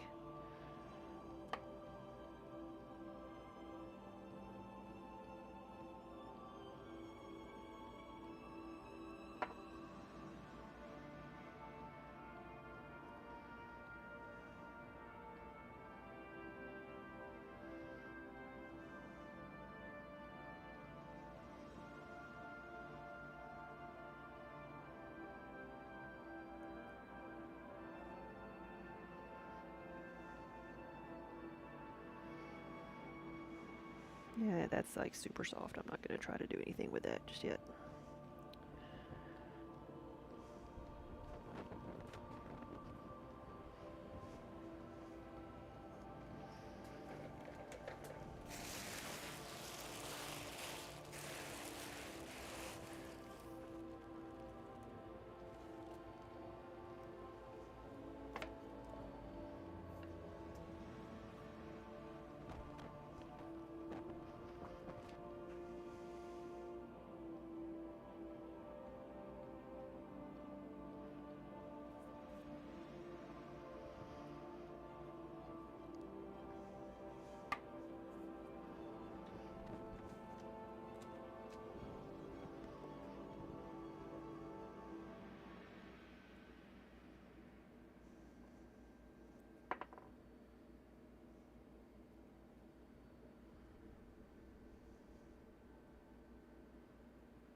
I think if I was going to pick some like touristy things to do over there, I would go on like a book tour, like places mentioned or featured in books. Well, like you did with Harry Potter.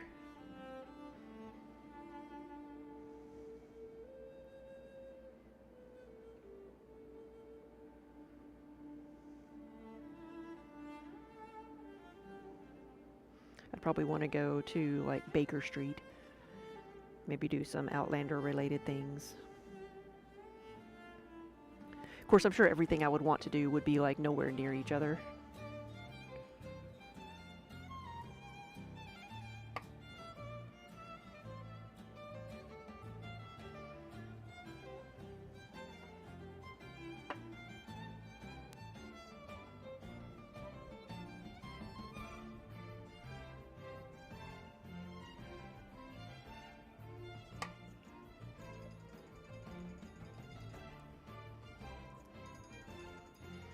Okay, I need to get a phone call real quick. Let me see.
We're back.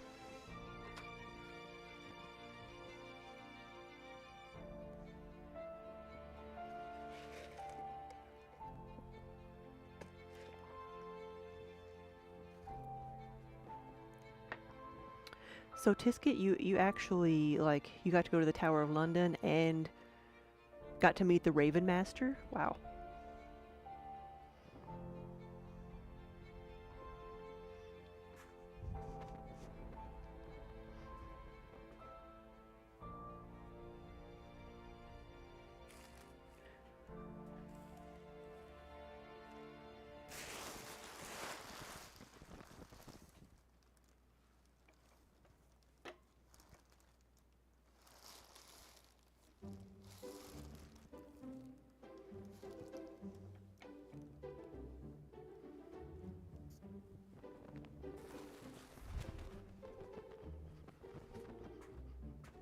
And saw some of the ravens. Like, was there like a lot of people wanting to meet that person, or was it like something you had to make an appointment to do?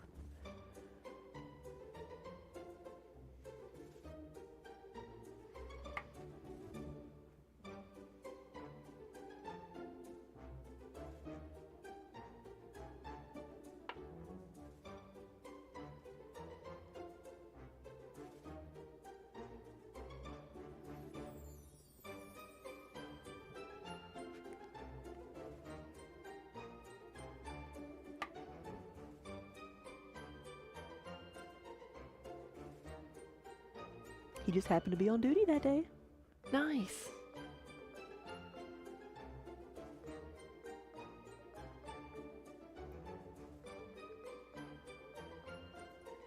Yeah, and I've heard people say like when you go through real anywhere, any museums or place where people are almost used to talking to people who don't care, who are just like idly wandering through, like they get you get super excited when you've got somebody there who's actually interested and wants to talk to you about things.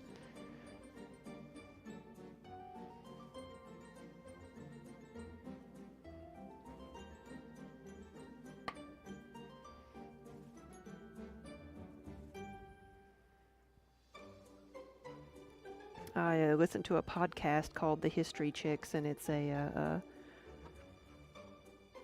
they specifically focus on doing like short biographies of women in history, and they have started doing field trips where they get together with. I mean, they've been doing the podcast for over 10 years, and so they have a good following, and they've done field trips to different parts of the world.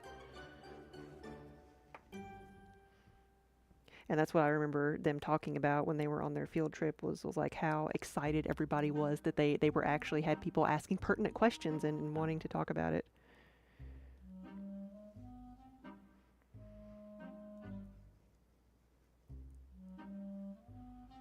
What are you doing? Oh, she's licking the slip. She's licking the clay.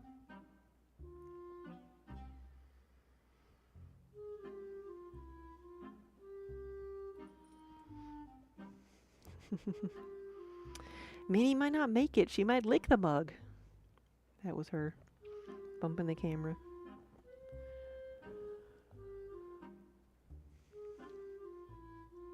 Your mug would be done by now if I'd let Minnie do it.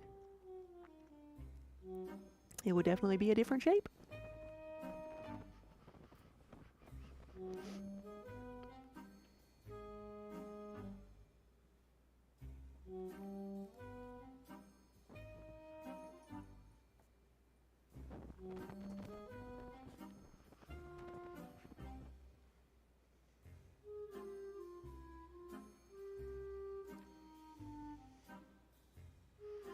We've gotten several orders, and like, I'm knock on wood, like fairly caught up.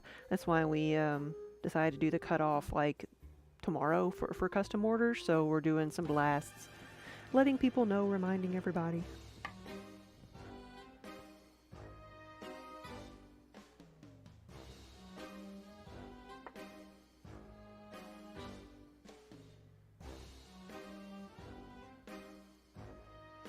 And having some stock up on the website helps a bit too, because people can just pick from that instead of like ordering.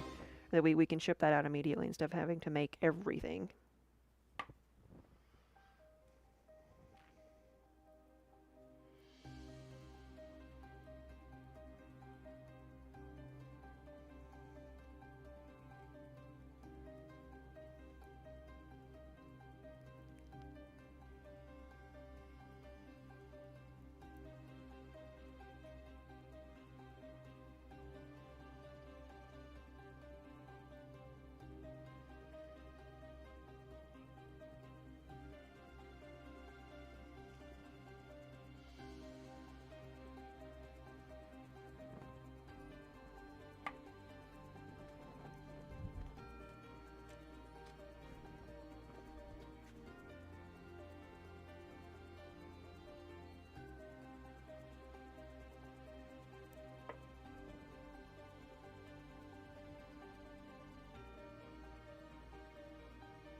might be a bit too soft.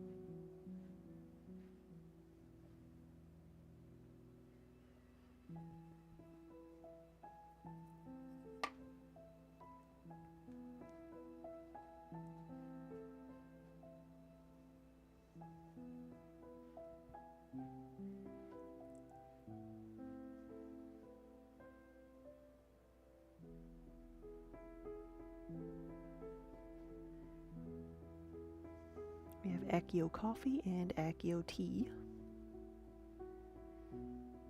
Yeah, no, that one's not gonna... That one's way too soft.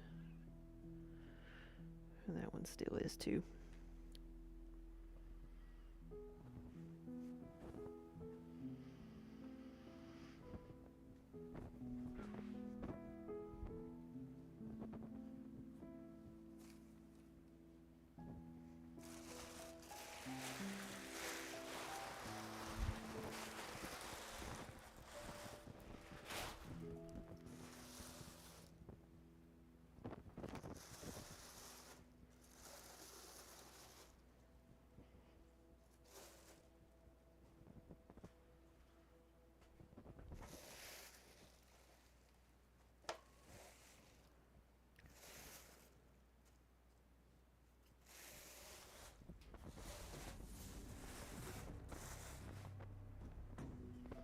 I'm checking some of the other pieces I had covered up, and I think they're still super soft as well.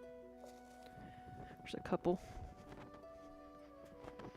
We have to work on the rims a little bit. So what happens if something does get a bit warped and I want to try to smooth it back out? I have a couple of dry mugs that I can use to make it round again.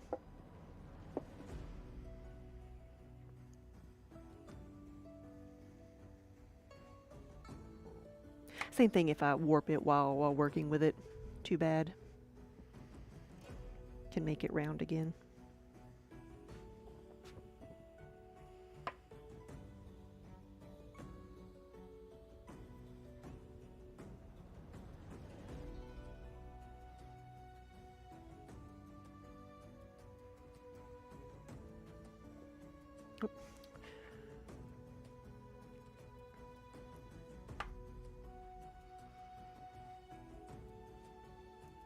But if I can find one more that'll work, that'll be the last of those.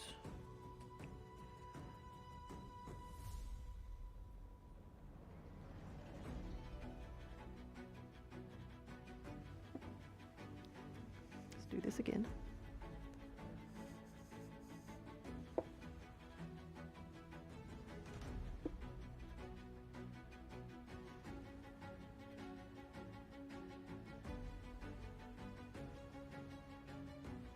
Maybe I shouldn't have grabbed this one.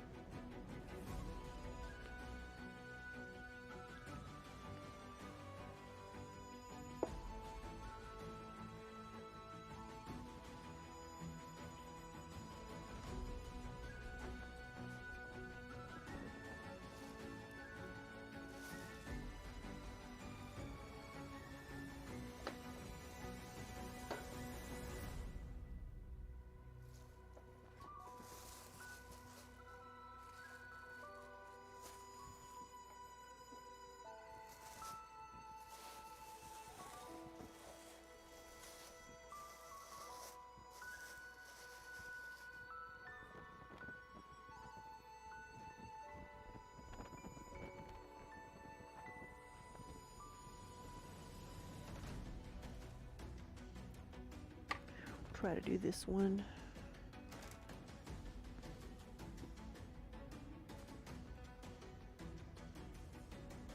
And the rest are still too soft to work with.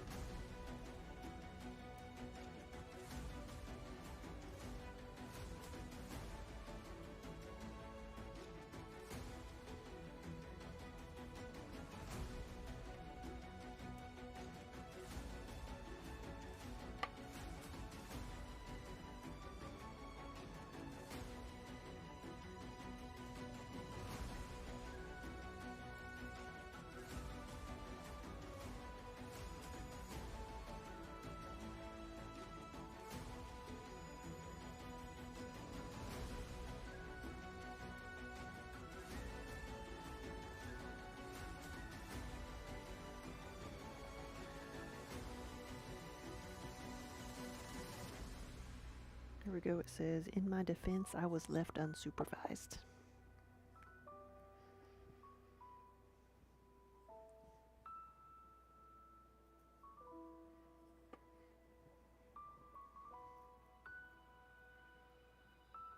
I think that's Kiba's motto.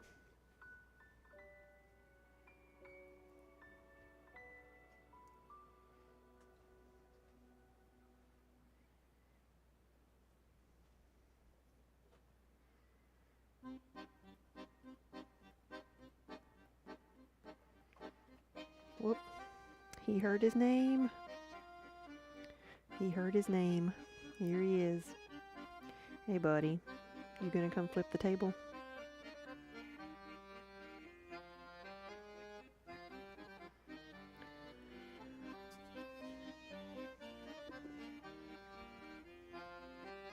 Come on.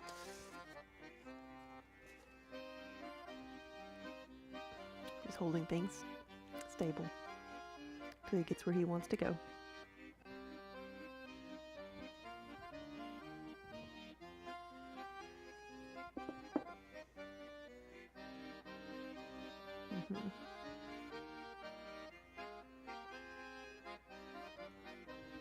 Here to help.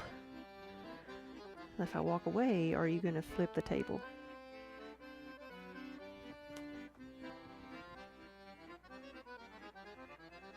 What you gonna do?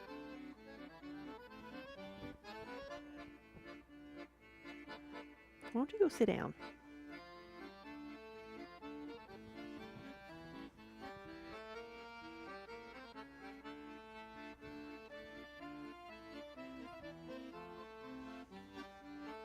Like, I don't mind if he's up here. He just needs to come up here and sit down.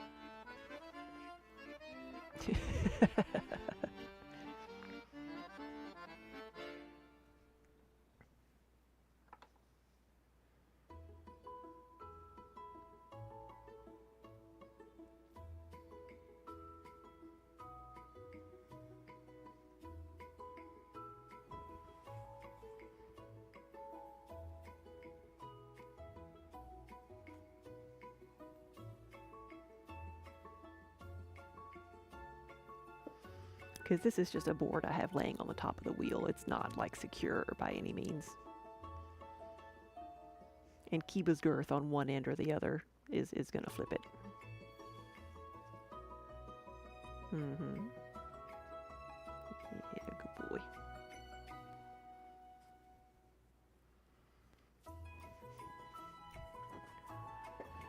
You need to stay centered, buddy.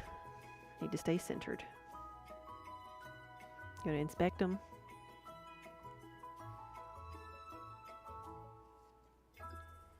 Oh, here, come on. Come on. Back up. Come on. My water bottle.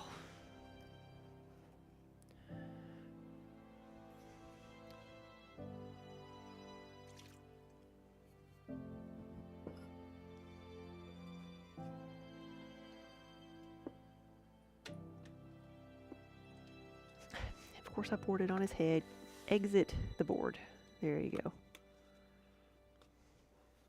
All right, now he's occupied.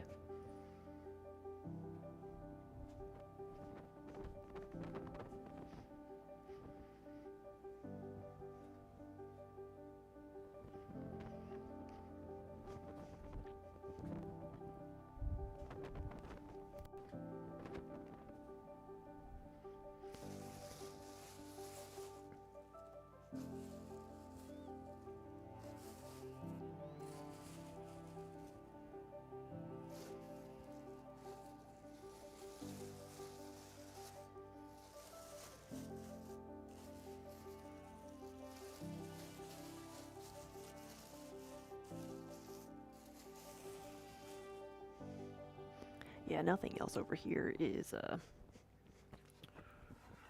dried out.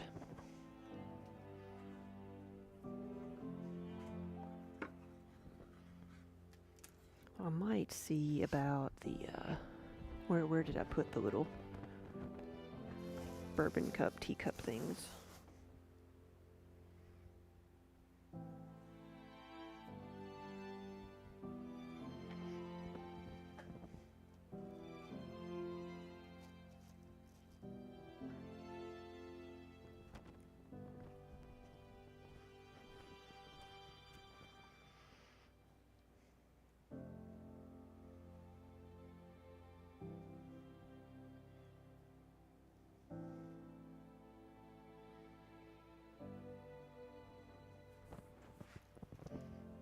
I've left these out too long.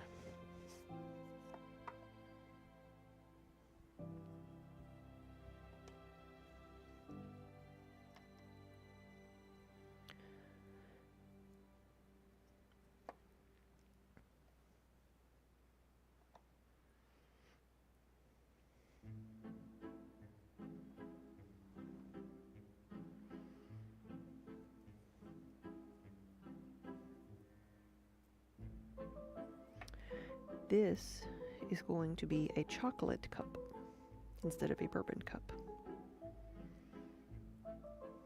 I don't remember the actual brand name, but this is their logo.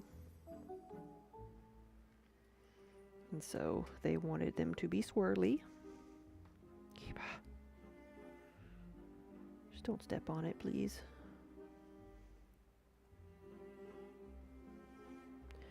Wanted it to be swirly and have a medallion. So normally I don't do this, but then like the mugs were like all one color, so they were plain.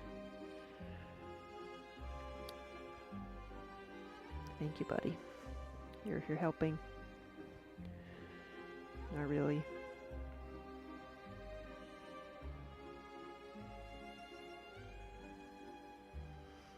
I know. This is your spot. I know. Yes, and his head's all wet because I poured water on his head.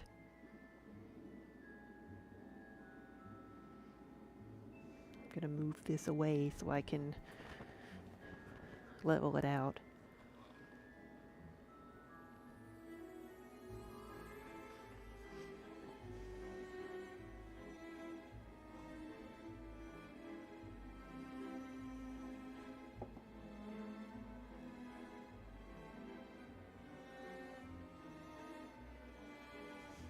Hold on, buddy. Isn't it nice when you have a workstation where the cameras are pointed? You can put things. Look at that belly.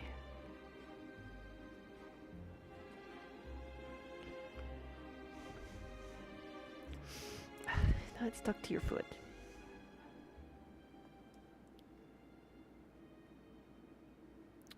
Where went that one?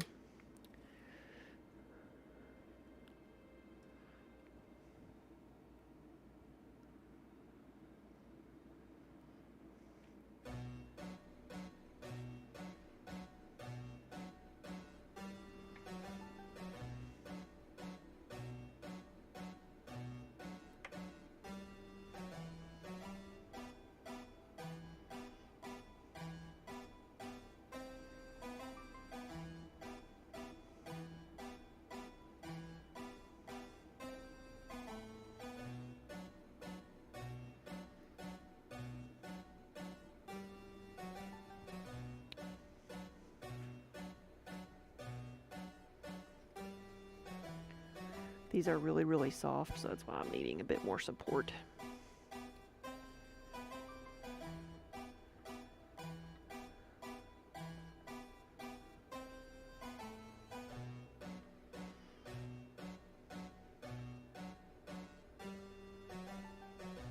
While Kiba's over here moping.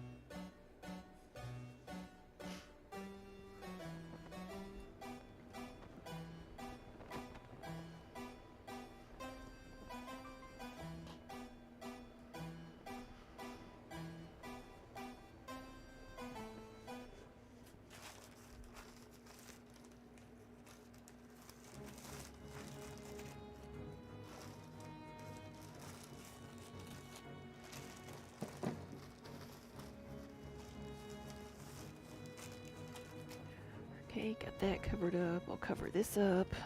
Let's put these in here for the tankards, even though they're not dry enough yet. Yes, buddy. Yes. Here we go. In that face.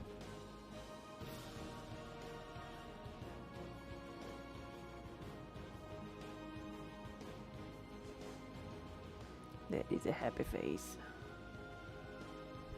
Oof. There's lots of purrs going on here.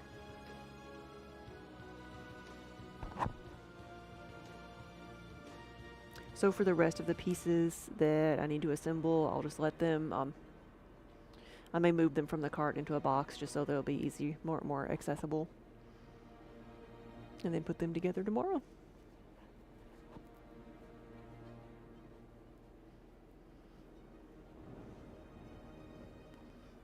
And then you're stuck. There you go. Let's not tip the bucket over. I'm putting the paw print stamp with the handles so I don't lose it. Assuming a cat doesn't decide to play with it. Come over here and show people your better side. Come on. The mic actually picked him up. Good, good. Megan, hey, thank you for the raid.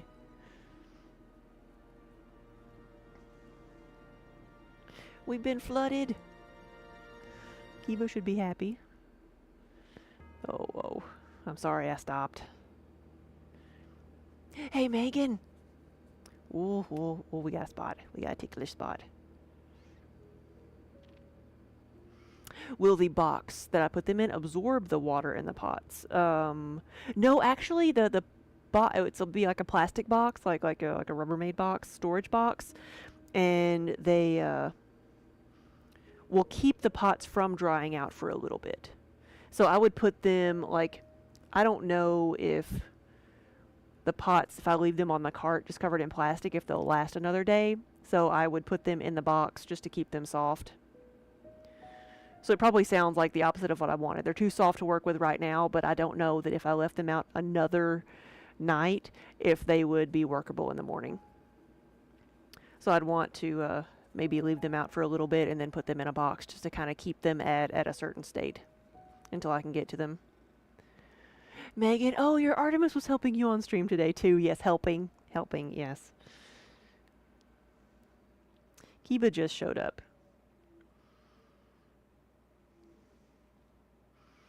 I'm on Kick's front page. Whoa. It's all thanks to Kiba. It's all thanks to Kiba. I say he's the true star of the show, not me. Whoa, that ticklish spot in that ear. Supervising, yes.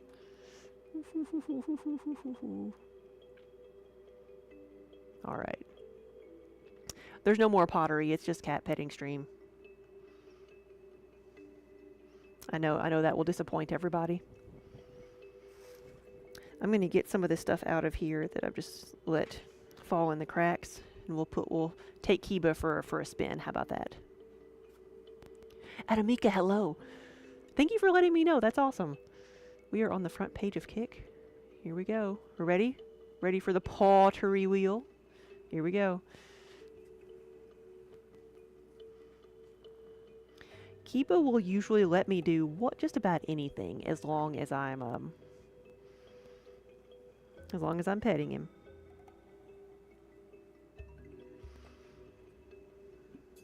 Yeah. He's very staticky though right now because it's winter time, so we're shocking each other every time I scratch him. There we go. There we go. Here I am. So I'm on Kick's front page wearing my Twitch hoodie. I'm sure they appreciate that.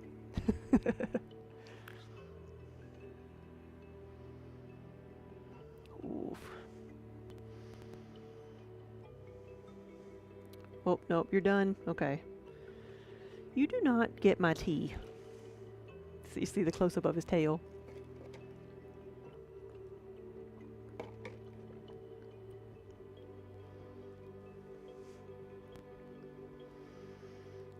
Mm-hmm.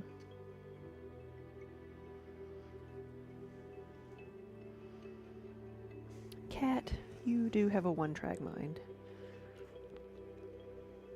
Come on. He wants my bottled water. Because He's a diva. And it's only...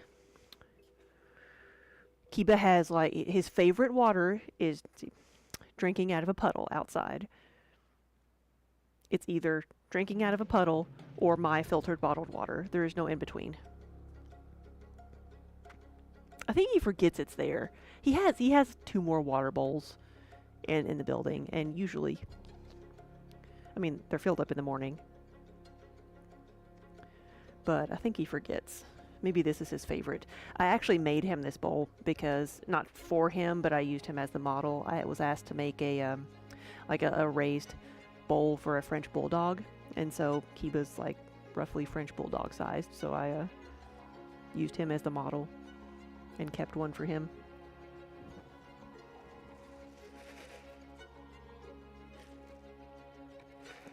It was cold this morning. We have some like buckets outside that had water in them, and there was like an inch of ice in the bucket, so I broke the ice and gave him some ice cubes, because that's his other favorite thing is ice and snow. Like the 2 times a year we get snow, he's like super happy.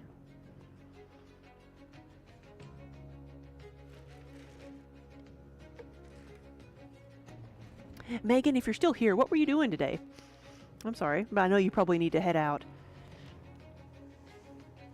It is close to supper time for me too.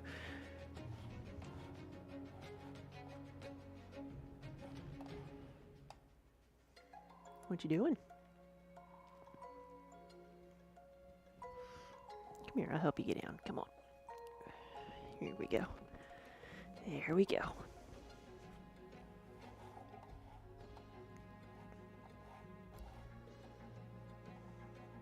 You were crocheting little emotional support buddies. Ooh.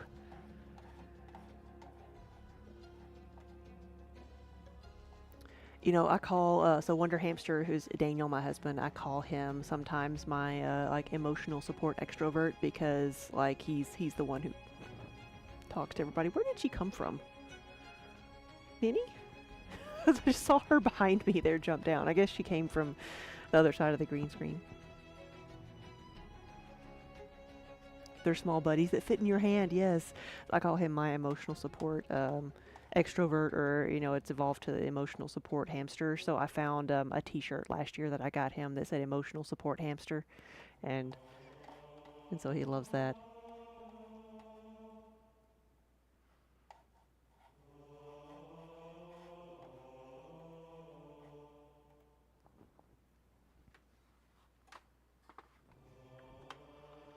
Because even though I'm the one streaming here, like, I'm not the chatty one.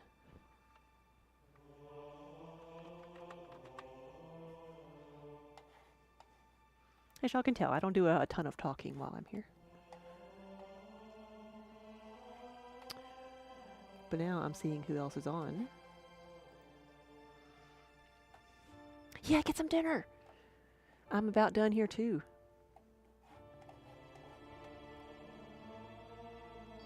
Yeah, have a good night, and thanks for stopping by. Bug, you love the chill vibes, though. Thank you, and that's what we try to do. It is a chill stream.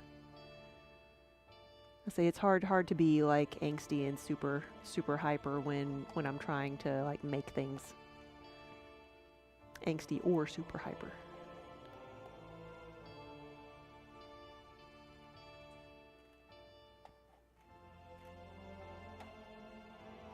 Who else is on right now?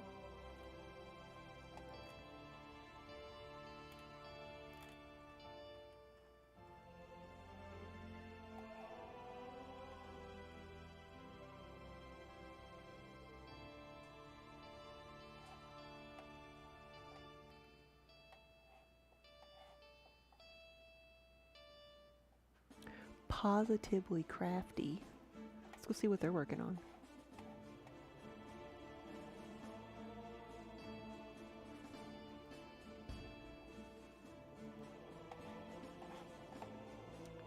Surprised the keyboard still works. It is actually slowing down. I'm having issues with my space bar, so we may have to turn it in one of these days.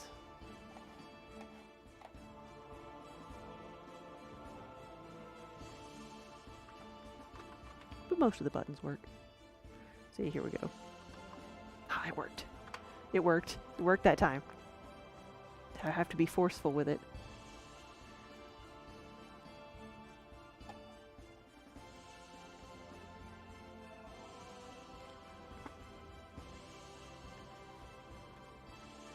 But guys, thank you for watching. Thanks for hanging out with me. This is like a stream I haven't done in a really long time. Just putting things together, showing a different part of the process. So thanks for hanging out with me.